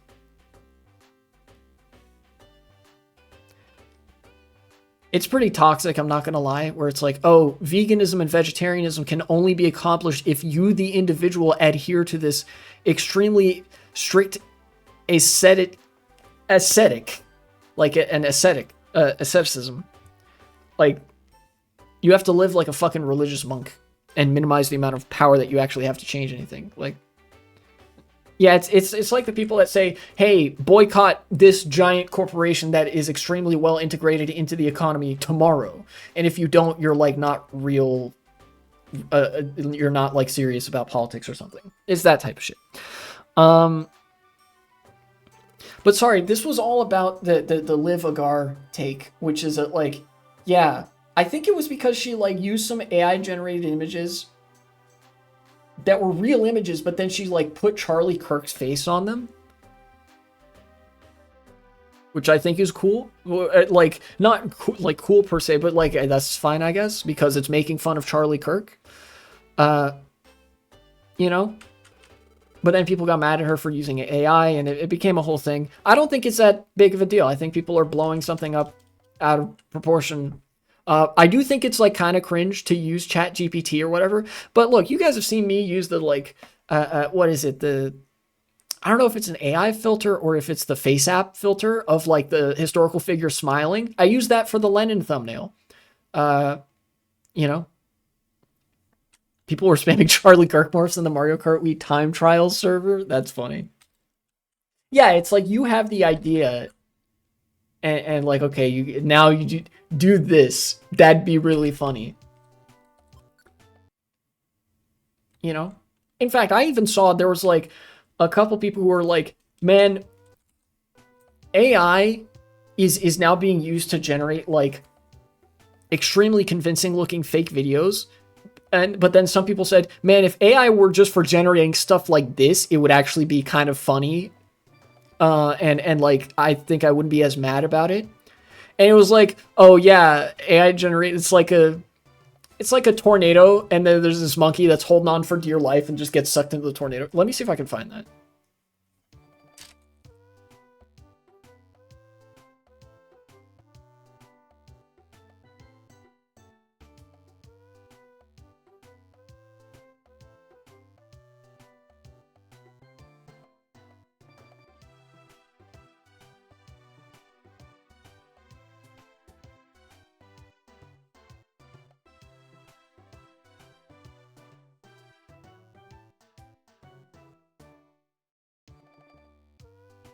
Yeah, I kind of forgot that Twitter's full of so much AI generated slop that I can't fucking find the thing I'm thinking of. I guess that just kind of shows that, like, that's what AI was developed and is used for, right? It's used for the fucking destruction of social trust, right? I don't know. Do you think cutting out cattle farming and replacing it with sheep farming, then sheep farming, chicken farming, etc., this is a decent first step? Removing cattle would already remove a significant amount of environmental harm, even if sheep or chicken farming isn't perfect. Genuinely, I actually think there's a way to do cattle and sheep and goat farming that is ethical and like fine. And it's a version where you don't kill the cow or the goat or the sheep, right?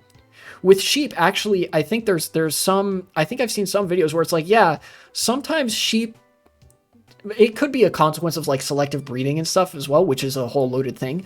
But like shearing a sheep to take its coat off, I think they actually need that, if what I remember is correct, you know? So obviously that would be fine, right? Because you're not hurting the sheep. Yeah, that's just you're the barber, right? You're giving the sheep a haircut. That's fine, right?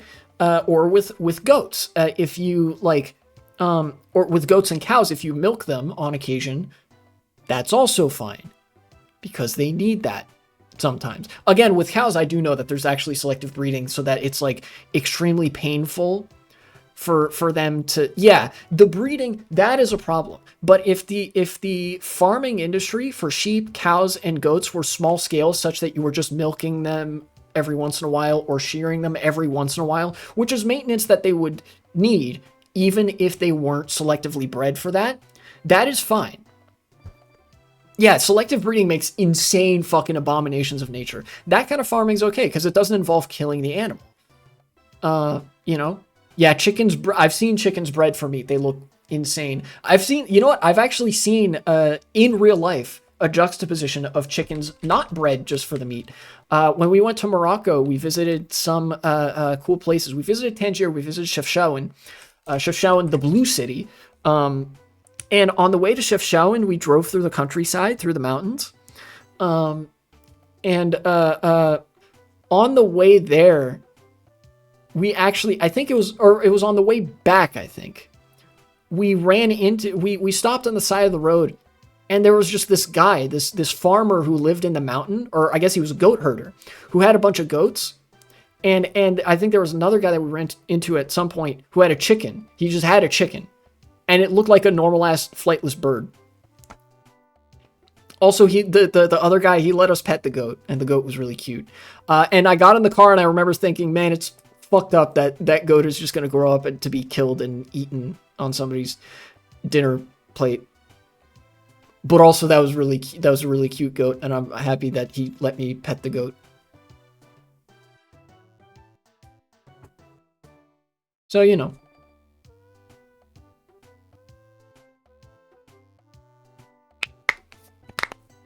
But yeah, if you go to a third world country, like in person, you can see like there's a lot of farmers there, and their chickens will look normal. And then you go to like a fucking industrial barn in America, the chickens look like freaks. They actually just look like circles.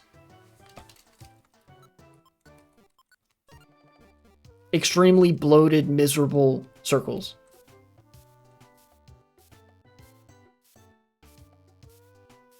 And also, I might add that like factory farming conditions were in large part responsible for the bird flu scare about a year ago, because disease spreads like wildfire when animals are in such closely packed and unsanitary conditions. Legitimately, it is agribusiness's fault that the bird flu was ever as bad as it was.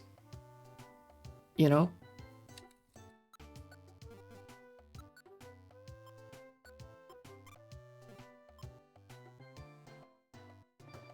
They also don't like showing these creatures that they make to people. Yeah, you notice when people when they make videos, when there are like news segments about about farms and farmers or whatever, they seldom show the inside of an industrial barn. And the people that work at like the slaughterhouse or whatever, they'll say like, oh yeah, you know, this is necessary for society. There's a lot of consent manufactured in those in that sort of stuff to make you believe that like, oh yeah, killing animals routinely is like fine and normal. That like they constantly have to manufacture that because they know that if people see the kind of conditions, if like it is widely showcased, not just widely generally known and understood, right? Because that's kind of in the abstract, but if it's widely seen, the kind of conditions that exist in an industrial barn or an industrial like agriculture setting, people would be very uncomfortable, you know? And they'll try to show you like a normal chicken that they only have for presentation. Yeah, I'm sure, you know, that's a thing too.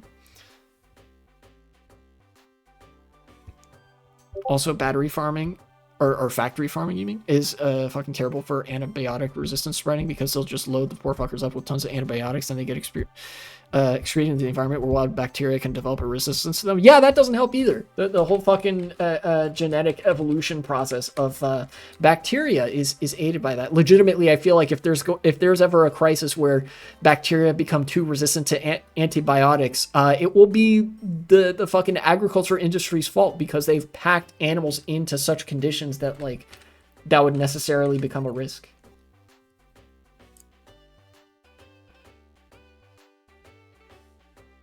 Yeah, pretty fucked. But like all that to say, you know, again, you know, go back to Liv Agar. Her point was just that, yeah, factory farming is like hell on earth and uses unreasonable amounts of resources. And AI is like bad and also uses too many resources. But like you can kind of do without AI. Like you could just not use ChatGPT. It's pretty easy to avoid. And like farms are an ungodly large part of the economy, both in America and Europe. In Europe, it's like literally a meme that a lot of the far right and liberal parties are just like, all right, how much in subsidies should we give to the farmers today? You know? Yeah, factory farming basically... Oh, it's called battery farming in the UK. I didn't know that. Yeah, the factory farming and battery farming, that is what the fucking ruling class wants to do to the working class and shit. They view us as livestock. In fact, that's actually the origin of the term stock. You know, like stock in the stock market. Back in the 1800s, when they said stock, they used to mean like a stock of items. Like, oh yeah, we have our shelves stocked pretty well, you know? So, you know, livestock. Your psychopaths attack animals before people. Yeah, it is also like a very well-known thing that for like serial killers and shit, they'll torture and kill animals before eventually moving on to torturing and killing people. Because like, yeah, that makes sense, right? They're after that power dynamic and like fucking weirdo psychosexual thrill that they get from inflicting pain and stuff. So like it only makes sense that they would do that to something that is like still kind of like morally sanctioned to do that. Like it might not be a crime to fucking go into the woods and kill a squirrel or something, but it's like, wow, that's kind of fucked up, you know? Reminds me of that Pollution Entertainment kid some years ago who tortured and killed cats. I'm glad I don't know much about this shit. Like about that, because that kid is almost I'm almost positive would be like a serial killer by now. Like that is no good. Oh, I didn't take an apple out of storage.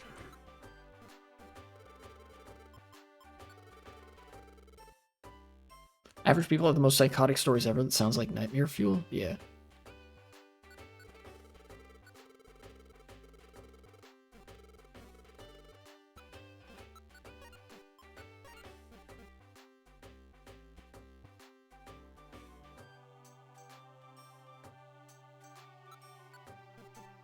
But yeah, that's it for that, I think. I mean, like, we'll keep on the subject as long as we keep on the subject. But I just wanted to like talk about the Liv Agar take because people were like mad at her over that, and I don't think it's a huge deal. It's like, you know, both those things are bad.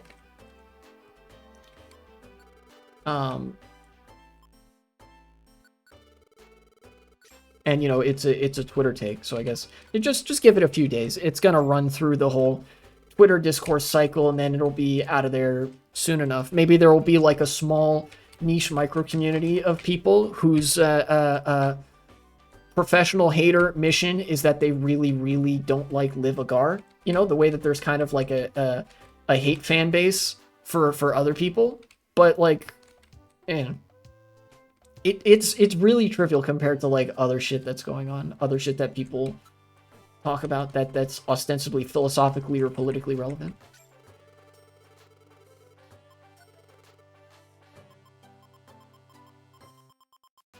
It'll take 7,000 exactly.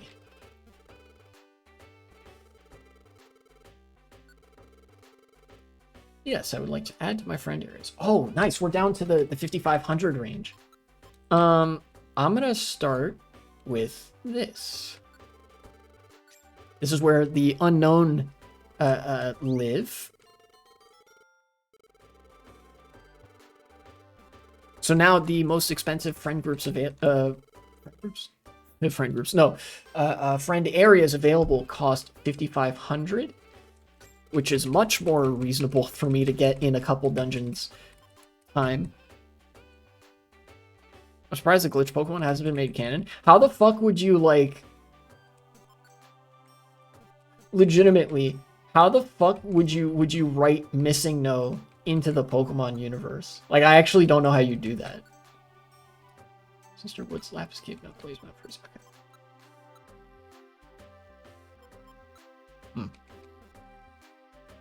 You have a Pokemon that's literally electricity? I mean, that's true.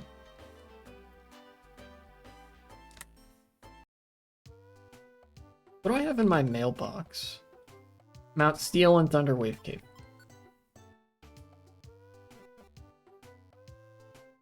I guess I could check if there's Mount Steel and Thunderwave Cave over there. We could just go with the Cosmic Horror angle. Yeah, I think they did that too with some of the Ultra Beasts or whatever. How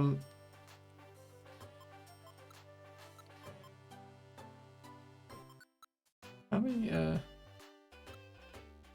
only have one open job slot. I'll take the Mount Steel thing. Oh yeah, that's right. Deoxys was an alien from outer space. Oh, Clefairy was also an alien. They did this as early as Generation 1. Clefairy was an alien that arrived on Earth from a meteorite or something.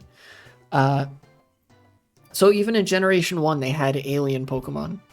But they didn't make it something like extremely terrifying. They didn't try to make it something like really weird and zany and kind of intimidating until later with, yeah, I think Deoxys. And then obviously like the Ultra Beasts and shit from Sun and Moon.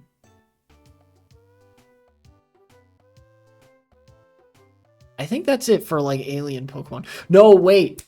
In Black and White, in Generation 5, LGM and BEM are also not necessarily aliens unto themselves. I think they're just supposed to be psychic golems, but they are references to aliens. For example, LGM is a phoneticization, like it's a spelling out of the acronym LGM, Little Green Men. It's basically, because it's the America region, they designed a Pokemon that was like inspired by the stereotypical American notion of like Martians. And then BEM, I think BEM is also an acronym for something alien related. I don't remember what, but I do know that they intentionally made BEM's head look like a UFO, like a flying saucer, kind of. And I think that's cool. I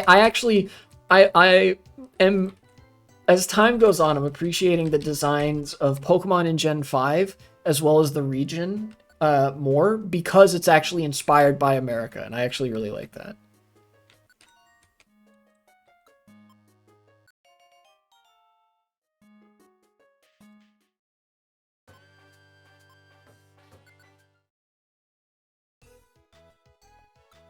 Um, but yeah, I think they only really did the horror angle maybe with Deoxys and then with the Ultra Beasts.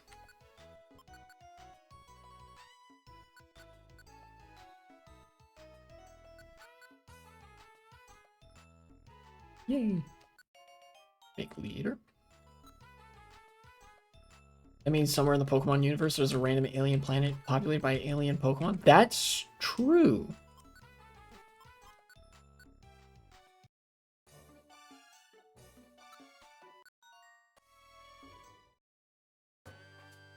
Of course, a region inspired by America has a secret organization trying to enslave the world. You talk about Stadium, or not Stadium, Coliseum and XD, because those are also those also take place in America.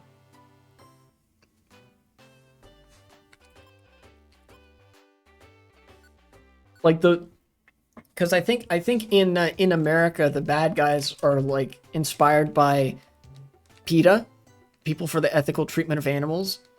Except it's like, oh, well, they don't actually care about animal welfare. They just want to fuck shit up and control the whole country or whatever. But in Coliseum, in Pokemon Coliseum and Pokemon XD Gale of Darkness, the bad guys are legitimately, they are interested in Pokemons as weapons of war. Let me tell you, it does not get more American than that. The game is set in the US Southwest, like the region that you play in Coliseum and XD is Arizona and New Mexico, like that region. And the bad guys have developed these like what was like this shadow Pokeball or whatever. They're using the shadow influence or whatever. To basically remove the sense of self from Pokemon and just to basically be like, I have basically a gun that can walk and run around on its own, right? Like fucking here's my remote controlled Nidoking that I can go and direct to use Megahorn to do bunker buster shit that you would ordinarily do with like a missile. You know?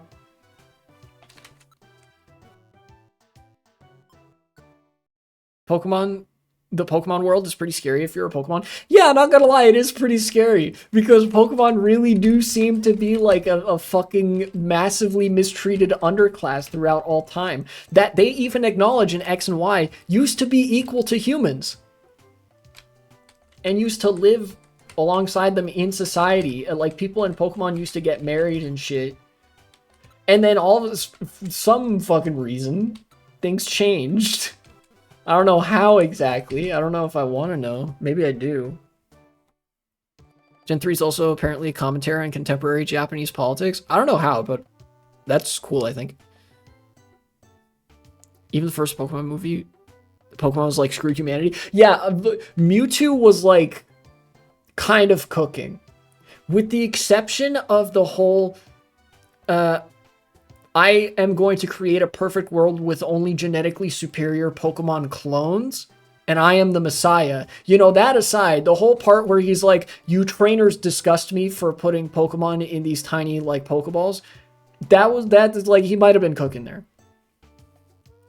You know, that was pretty cool, I think. The other stuff, though, that was bad. That's bad. That's why Mewtwo's a national socialist and not a socialist.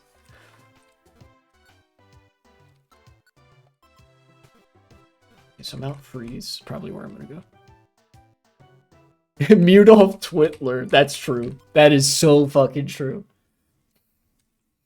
Also, because like that, because that came up, the reason that National Socialists chose that as their name is because they wanted to juxtapose themselves to the internationalist movement, right? Back in the day, the National Socialists were like a splinter group from some of the right-wing factions of socialist groups.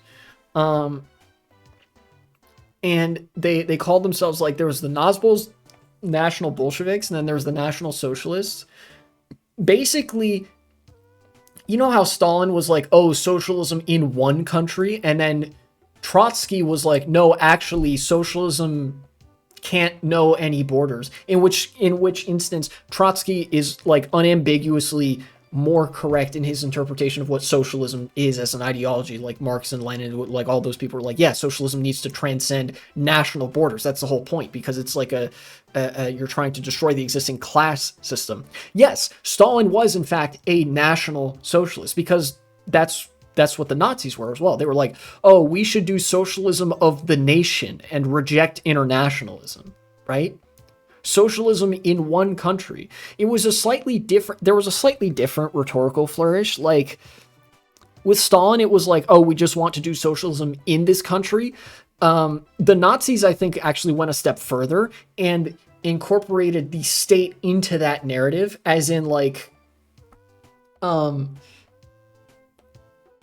state ownership as opposed to ownership by the people, by the working class, right? Like that was their interpretation, which of course Stalin did that too, but like I don't think he said that as often. That would explain the whole ethnic cleansing of Tatars thing. Yeah. Yep. Because as it turns out, the nation state is rooted in ethno-nationalism.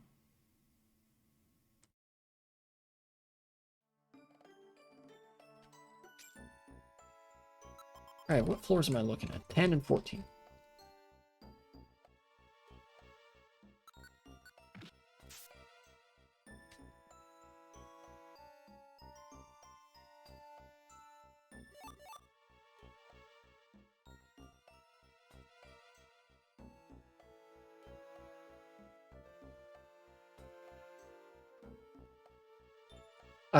Yeah.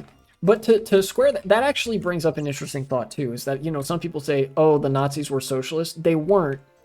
They actually viewed themselves as creating a like new kind of socialism, and they lambasted the other socialists, the socialists as we would know them, as like Judeo-Bolsheviks who want to destroy Europe with their Jewishness or something. Right? Like they viewed their ethno-nationalist project was basically, haha, what if we did socialism, but instead of the working class, it's actually the Volk, the nation, you know?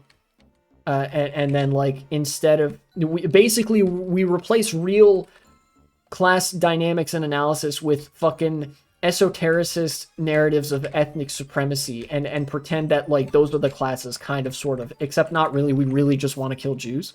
So they tried to do like the nation type of posting, basically. You know, the socialists are like, what the fuck? No, our class struggle transcends national and ethnic barriers. That's why we are internationalists, and the Nazis specifically juxtaposed themselves to that. But they still wanted to draw parallels to the populist elements, so they called themselves socialists. Hence, National Socialists. So would the Republicans be better described as national capitalists? Let me think about that. Because you might be right. They might be described as national capitalists. No, you know what? I don't think that's a fair characterization of what Republicans are. I think for national capitalists and national socialists, what this calls to mind is the sort of fascist dictatorships of the 20th century. And those countries actually had affirmative nation-building projects in their sort of political sites, right?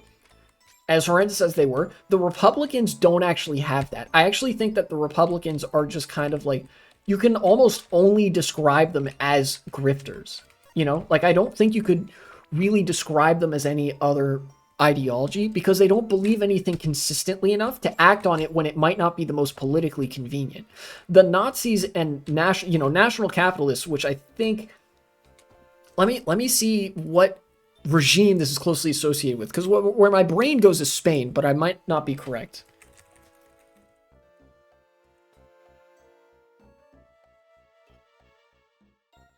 Let me see.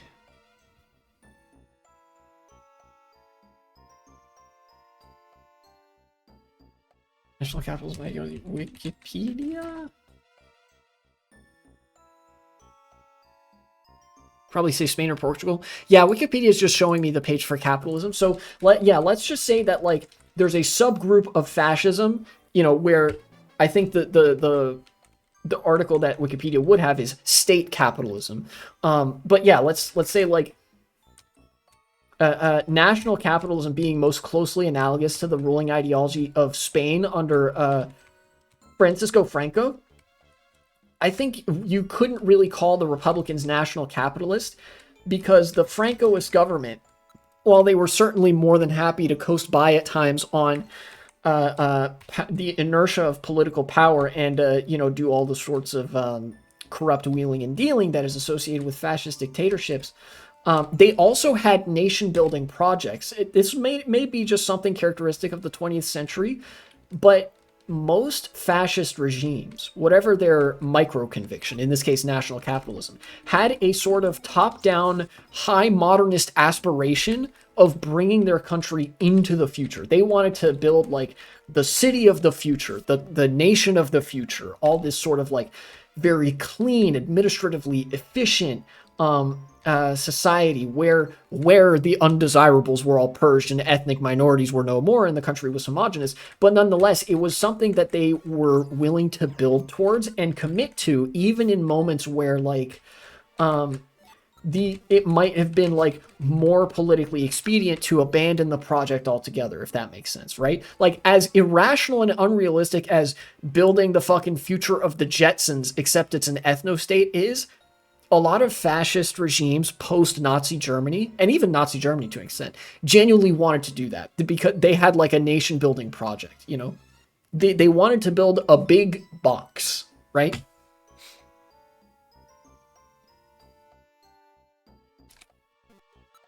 But modern fascists, Republicans particularly, I'm thinking of, don't have any such nation-building project, right?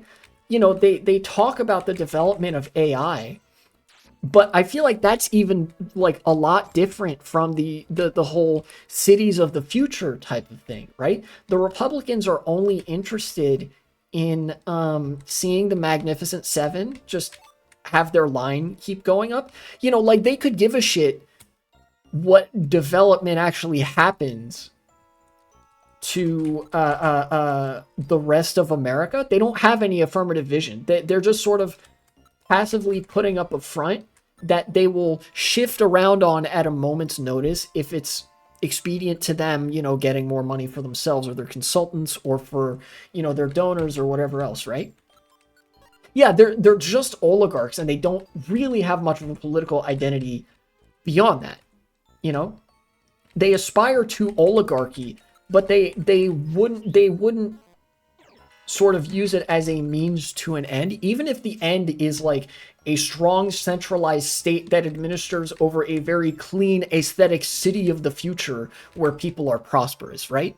Because that's an authentically fascist vision, but it is also an affirmative nation building vision, as irrational as it is, whereas I think the Republicans are more comparable to Putin's government and the oligarchs in Russia, where they would rat fuck this country to death if they still got to sit on top.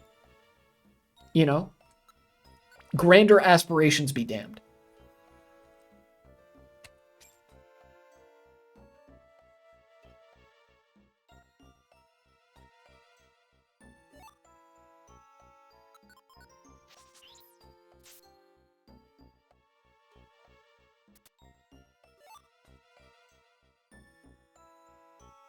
In that case, in that sense, you could, like modern liberals and fascists are very close together in this respect, when you talk about the political parties, because the Democrats are also sort of like passively okay with the country just getting sold out to oligarchs in perpetuity, like the liberals of yesteryear used to be genuinely interested in forcing the machine of politics to bend to the way that they wanted to see things go. Like, think Lyndon Johnson. Yesterday's liberals used to be like fucking talking about, oh, I need my pants tailored so that my balls don't get caught in the zipper or something on the phone. Meanwhile, I need to convince all these Senate Republicans that you should support my education for every man, woman, and child for free bill. Otherwise, I will twist your nuts and break your kneecaps or something. Like liberals used to have these kinds of aspirations too, but they sort of don't anymore, and neither do fascists, both as a product of being like ideologies that come from the same general branch of the state and capitalism. Yeah, they've kind of, as a product of the age of liberalism having gone on for so long and power having coasted by on inertia, the fascism and liberalism have kind of been defanged in that way. They're no longer really capable of these large projects because they have no aspiration for them.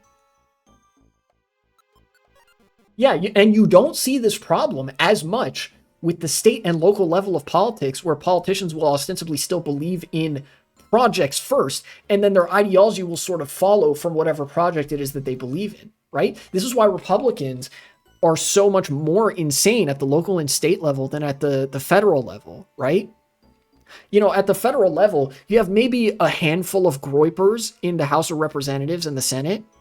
But then at the, with the Republicans, but then at the local and state level, these are all like veterans of the fucking QAnon 4chan boards and like, Nick Fuentes followers and shit like that, right? The most radical of the radical. And yeah, that's why at the federal level with Democrats, you get, people like Schumer and Jeffries who don't believe in anything, but will occasionally say like, oh, haha, Black History Month, haha, something legacy of the Civil Rights Act, while not protecting any of that shit. And then at the state and local level, you get more people that look like Mamdani, who will actually believe in like these massive infrastructure projects, so much so that they make political enemies by believing in it, and they're willing to commit to the bit.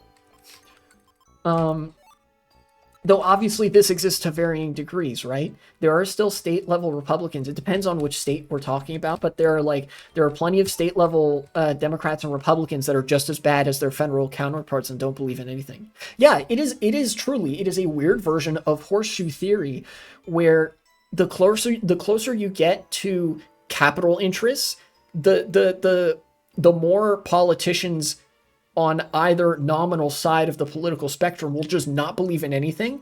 And then the commonality of the horseshoe is at the lower levels of politics, they will more ardently and authentically believe in something, as vastly different as that something may be, Where's the stairs? They're over there. Okay. It's like, that's the only version of horseshoe theory that I think I would agree with, which is that like, both parties don't believe jack shit at the federal level, and then they do believe things at the local level. Kind of. Although frankly, a lot of the urban, normal horseshoe theory, most evil shit on planet Earth, like used to justify, it's like centrist hogwash, basically.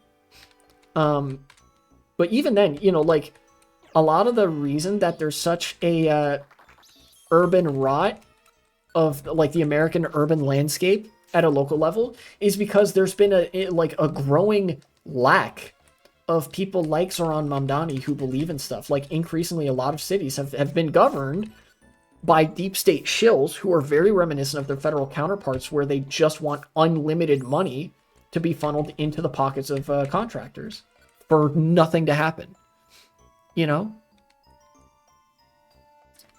What is this? I got a notification. Expiring soon. 70 hours of discounted gift subs for your channel. You heard it here first. Buy a sub and gift it to somebody or something. I don't know. You get a discount on it. Support the channel. Haha. Smiley face. Yeah, and when the system realized that Zoran Mamdani exists, the entire thing stopped to look directly at him and be like, okay, we need to take care of this fucker.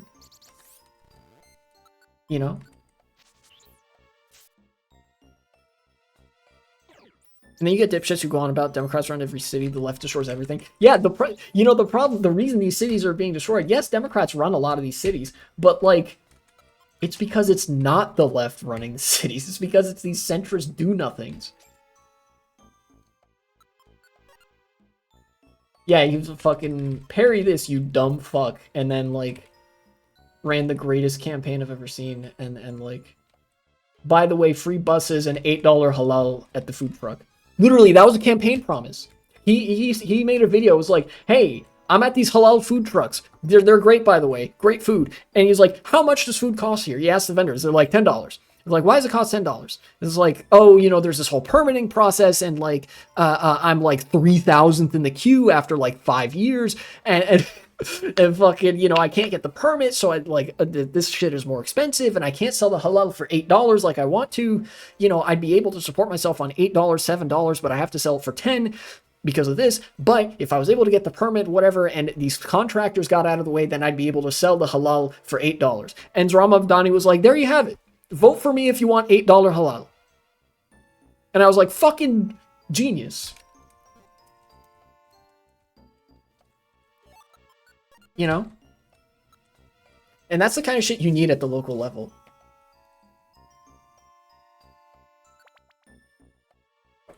In fact, let me see if I can find that video. It's actually really good. Yeah, the other side was like, he is the Antichrist. And Mamdani was like, I'm going to make your food truck halal meal $8 instead of $10. Here, let me see. Zohran Mamdani. $8 halal. Yes, 10 months ago. Oh, this was right about the time I think that I saw him. Yeah, January 13th. This was right about the time that he made that video of him jumping in the water. Yeah, free buses and cheap halal. Welcome to New York. It's fucking paradise on earth, baby. Cheap halal, stabilized rent, and free buses. The fuck more can you ask for, I guess, right? Suffering from a crisis, and it's called halalflation. Many such cases. Today, we're gonna get to the bottom of this. How much Yes. does a plate of halal cost right now from this truck? $10. $10. Chicken over rice, lamb over rice, $10. $10? Yeah. When you're a street vendor, you have to pay for the food, the plates. How much do you have to pay for your permit? Before it was 22K. 17,000. And how much does a license cost? $22,000 for a permit. If you get it from the city. I think 400. And who are you paying? The permit owner. So this is like outsourced to the private sector. You're not paying the city. No. You pay the permit owner $22,000 just so you can sell this food. Yes. And who is this? A random guy. Have you ever applied for a permit? Yeah, I'm applied and no come anything. It's long wait. Number 3,800 something. And After 2 years, you're number 3,800. yes. These are the 4 bills that are sitting in the city council right now, which would give these vendors their own permits and make your halal more affordable. See, look at that. Local politics. And he believes that shit. Look, like $8 halal, pass this bill, make it easier for that guy to get his permit from the city for $400 instead of $22,000. And now your halal street food, lamb over rice, chicken over rice is $8 instead of $10. Congratulations. That's $2 per meal saved for everybody in the city. But Eric Adams Everybody that eats from the halal food truck, that is. hasn't said a single word about them. If you own the permit, then how much would you charge for the plate? $7. $8. $8. Would you rather pay $10 for a plate of halal or $8? $8. I think $8 is the way to go. If I was the mayor, I'd be working So with city good. council from day one to make halal $8 again. Oh, how would it taste? Tastes like $10, but it should be 8. It's great. It's great. It's not like this is only going to affect him. Yeah, true. Yeah, it's like he's obviously Zohran eats from the halal food truck, but like these guys are street vendors, which means that like if you're just walking around on the street, you're gonna see this. Some people grab food from it. I've had food truck food before in DC, not in New York, but like, you know. Yeah, it's going to affect a lot of things, right? Like this permitting process, by virtue of addressing one permitting process, is going to generate buzz over other city functions. And like this being freed up is going to reverberate, right? Here, let me also see if I can find that Zoran Mamdani video of him jumping in the ocean. Freezing rent beach video.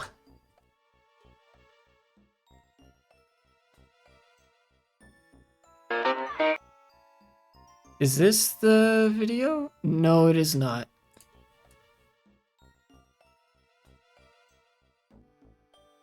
Yes, this is it. This is it. Okay. I'm freezing. He's freezing, he says. I believe it. It gets cold up in New York. I'm freezing. Your rent as the next mayor of New York City. Oh, let's fucking plunge go. into the details. Look at him go. More than 2 million New Yorkers live in rent-stabilized units, and their rents are set by the Rent Guidelines Board. The board is made up of 9 members, and the mayor appoints each one. Doing this. Eric Adams' board has raised the rent every year he's been in office. Makes sense for a guy who said, I am real estate. Currently, 8 Damn. out of 9 appointees' terms are up and could be replaced tomorrow. And that's exactly what I would do. Rent freezes have happened before. De Blasio's board did it 3 times. I would do the same every year, only appointing those who understand that landlords are doing just fine. Last March, the board found that landlord incomes rose by nearly twice the increase of their expenses. The median income for a rent-stabilized household is $60,000 a year. Any rent hike could push them out of this city. For those landlords who need a little extra help, there's a city fund they can apply to. So here's to a new year, a new mayor, and the same rent. Nice. I'm freezing a bit like your minimum wage for the past 40 years. True.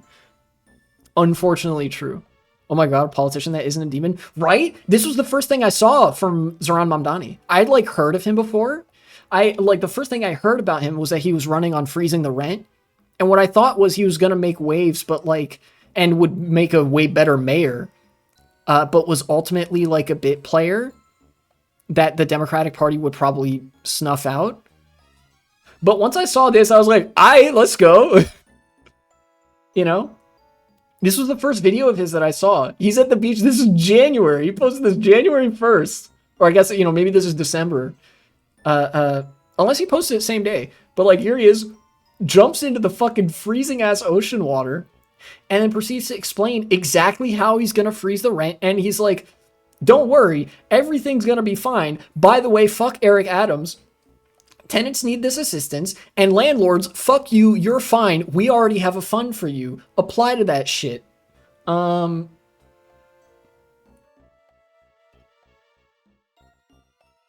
It's great. It's great stuff.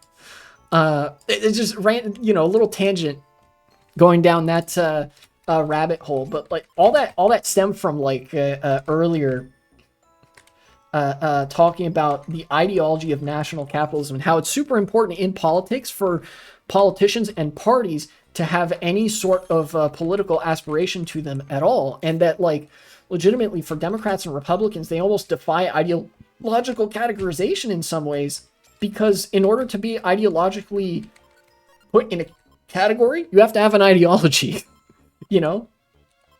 and being I hate to say it, but being a grifter doesn't count as an ideology,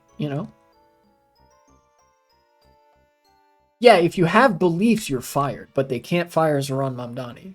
Fucking losers.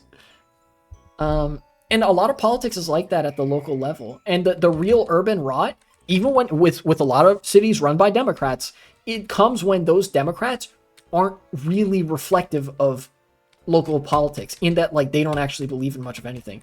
Don't get me wrong, Republicans at the local level will also be like way the fuck more insane than Democrats,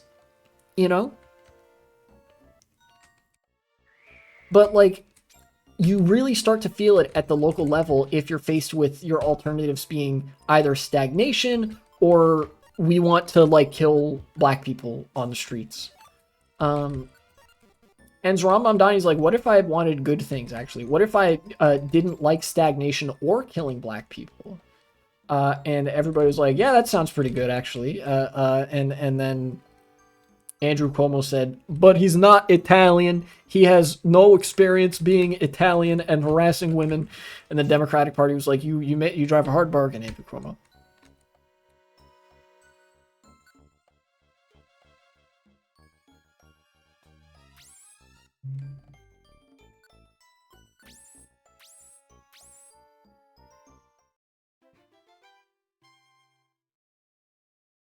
Couldn't believe when I saw your video. You said I made the impossible.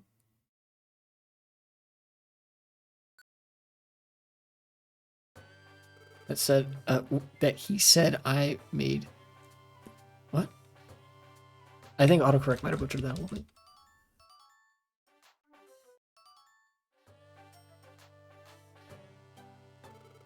What if the DNC wanted to stop Mamdani, but Allah said no? Yeah, inshallah. That's true. That's pretty true.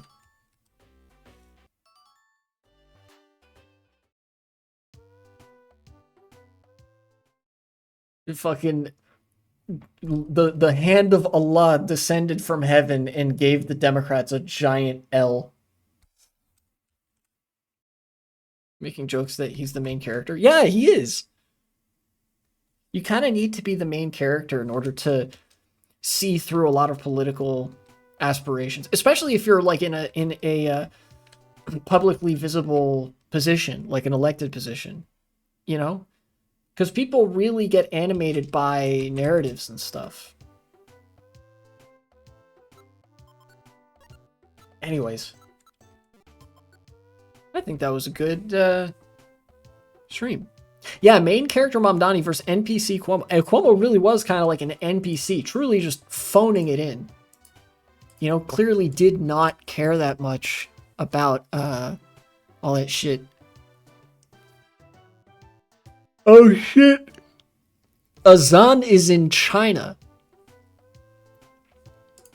Glory to Chairman Xi or something, I guess. I don't know. Don't say anything too negative about China. He might get got if you do. You know, we support China in juxtaposition to the United States, but not that hard, not that hard. But you know, I will not speak ill of Chairman Xi, not Chairman, President Xi. Excuse me. Yeah, that's true. I will raid Hassan, though. We're not Hassan, but we will raid Hassan. And, you know, nation-building projects are cool, which is why I like China, because they're like, what if we just built this giant fucking bridge? Yeah.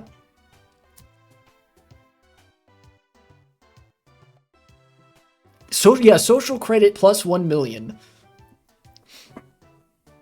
I'll see y'all next time.